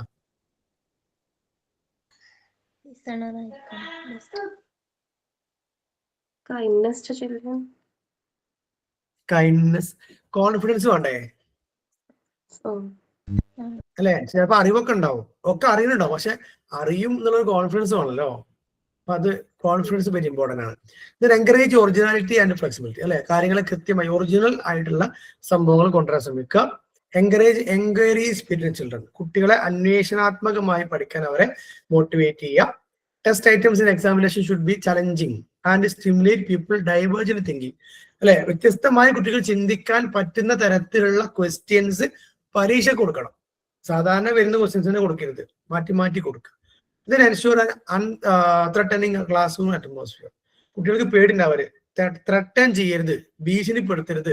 There is no room for punishment, scolding and ridiculing, കളിയാക്കരുത്, ചീത്ത പറയരുത്, പണിഷ്മെന്റ് കൊടുക്കരുത്. ഇങ്ങനെയുള്ള ക്ലാസ്സിലാണ് ക്രിയേറ്റിവിറ്റി ഉണ്ടാവുക. കഴിഞ്ഞ ക്ലാസ്സിൽ ഞാനേ എന്റെ ക്ലാസ്സിൽ എന്താ ഒരാളോട് ചോദിച്ചു വില്ല് എന്താണ്, ഷോൾ എന്താണ്. വില്ലും ഷോളും ഇല്ലേ, ഞാൻ സിമ്പിൾ ഫ്യൂച്ചർ ടെൻസ് പഠിപ്പിക്കുകയാണ്. അപ്പൊ ചോദിച്ചു വില്ലിനെ കുറിച്ചും ഷോളിനെ കുറിച്ചും നിങ്ങൾക്ക് എന്താ അറിയാന്ന് ചോദിച്ചു. നിങ്ങൾക്ക് അറിയാം എന്താന്ന്? ഷാള് ഐന്റെ ഒപ്പം മാത്രമേ ഉള്ളൂ. വില്ലാകുമ്പോ ഐന്റെ ഒപ്പം യുവിന്റെ ഒപ്പം മറ്റേ വേറെ എന്തെങ്കിലും ഷാള് വീന്റെ കൂടെ പറ്റില്ല, ഹീന്റെ കൂടെ പറ്റില്ല.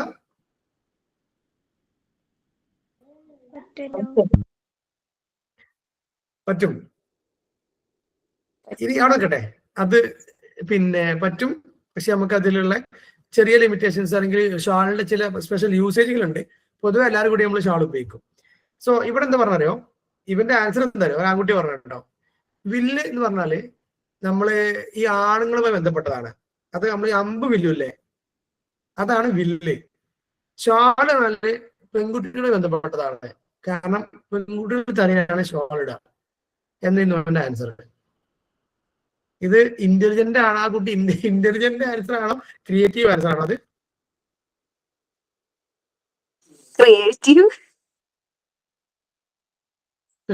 ക്രിയേറ്റീവ് ആണ്. കാരണം അങ്ങനെ ആൻസർ പ്രതീക്ഷിക്കും നമ്മള്. ഒരു പെൺകുട്ടി പറഞ്ഞോ വില്ല പുല്ലിംഗാണ്, ഷാള് സ്ത്രീലിംഗാന്നൊക്കെ പറഞ്ഞ്. പക്ഷെ ഇവന്റെ ആൻസർ എനിക്ക് ഭയങ്കര ഇഷ്ടമായി. കാരണം ആ വില്ലിനെയും ഷാളിനെയും കൊണ്ട് കണക്ട് ചെയ്ത് വെച്ചോളാണ് നിങ്ങള്. അപ്പം പിന്നെ പത്രത്തിൽ എന്ത് ചെയ്യണം നമ്മള്, അത് അവൻ എന്തുകൊണ്ടാണ് ആൻസർ പറഞ്ഞേ, അങ്ങനെ ഒരു ഫ്രീഡം കിട്ടിയോണ്ടല്ലേ. അത് അവിടെ പറഞ്ഞാൽ കുഴപ്പമില്ല അല്ലെ, ടീച്ചർക്ക് ഒരു കളിയാക്കലായി തോന്നൂല എന്ന് തോന്നിയോണ്ടല്ലേ. അതെ അതെ അതെ. യെസ്. സോ ത്രട്ടനിങ് ഉണ്ടാവരുത്, സ്കോൾഡിങ് ഉണ്ടാവരുത്, റിഡിക്യൂളിങ് ഉണ്ടാവരുത്, പണിഷ്മെന്റ്. പക്ഷെ നമ്മൾ ഇതൊക്കെ ഉണ്ടാവുക ചെയ്യും കേട്ടോ, എപ്പോഴും അങ്ങനെ ആവില്ല. എന്നാലും then develop healthy study habits അല്ലെ. കുട്ടികൾക്ക് നല്ല പഠന ഹെൽത്തി ആയിട്ടുള്ള പഠന രീതികൾ അവരെ പരിചയപ്പെടണം. സെൽഫ് ലേണിംഗ് എന്നുള്ള, സെൽഫ് ലേണിംഗ് പഠിച്ചോള്. സെൽഫ് ലേണിംഗ് എന്നുള്ള ഒരു ടോപ്പിക് തന്നെ നിങ്ങൾക്ക് കാര്യമായി പഠിക്കാണ്ടല്ലോ, പഠിച്ചോ?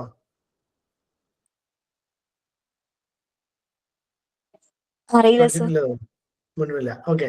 Plan instructional strategies. അവർക്ക് എങ്ങനെ ഇൻസ്ട്രക്ഷൻസ് കൊടുക്കണം കൃത്യമായിട്ട് നമ്മൾ പ്ലാൻ ചെയ്യണം. Require the students to increasingly use the school library and laboratory. സ്കൂളിലത്തെ എല്ലാ ഫെസിലിറ്റീസും അത് അവർക്ക് പഠിക്കാനുള്ള ഓരോ ഫെസിലിറ്റി ആക്കി മാറ്റി കൊടുക്കണം. അഥവാ ground, garden, laboratory, library, kitchen തുടങ്ങിയ എല്ലാതും ലേണിംഗിന്റെ ഓരോ മെറ്റീരിയൽസ് ആണ് എന്ന് പറഞ്ഞ് മനസ്സിലാക്കി കൊടുക്കണം എന്നൊക്കെയാണ്. ഓക്കെ, ഇത്രയാണ് ഈ യൂണിറ്റുമായി ബന്ധപ്പെട്ട് പറയാനുള്ളത്. എനിക്കറിയാം മറ്റ് സ്ലോ ആയിട്ടൊന്നല്ല, ഒരുപാട് കമ്മ്യൂണിക്കേറ്റീവ് ആയിട്ട് നല്ല പോയിക്കണേ. പക്ഷെ എന്താ ഇതിൽ ഇത്രയൊക്കെയാണ് ഉള്ളൂ.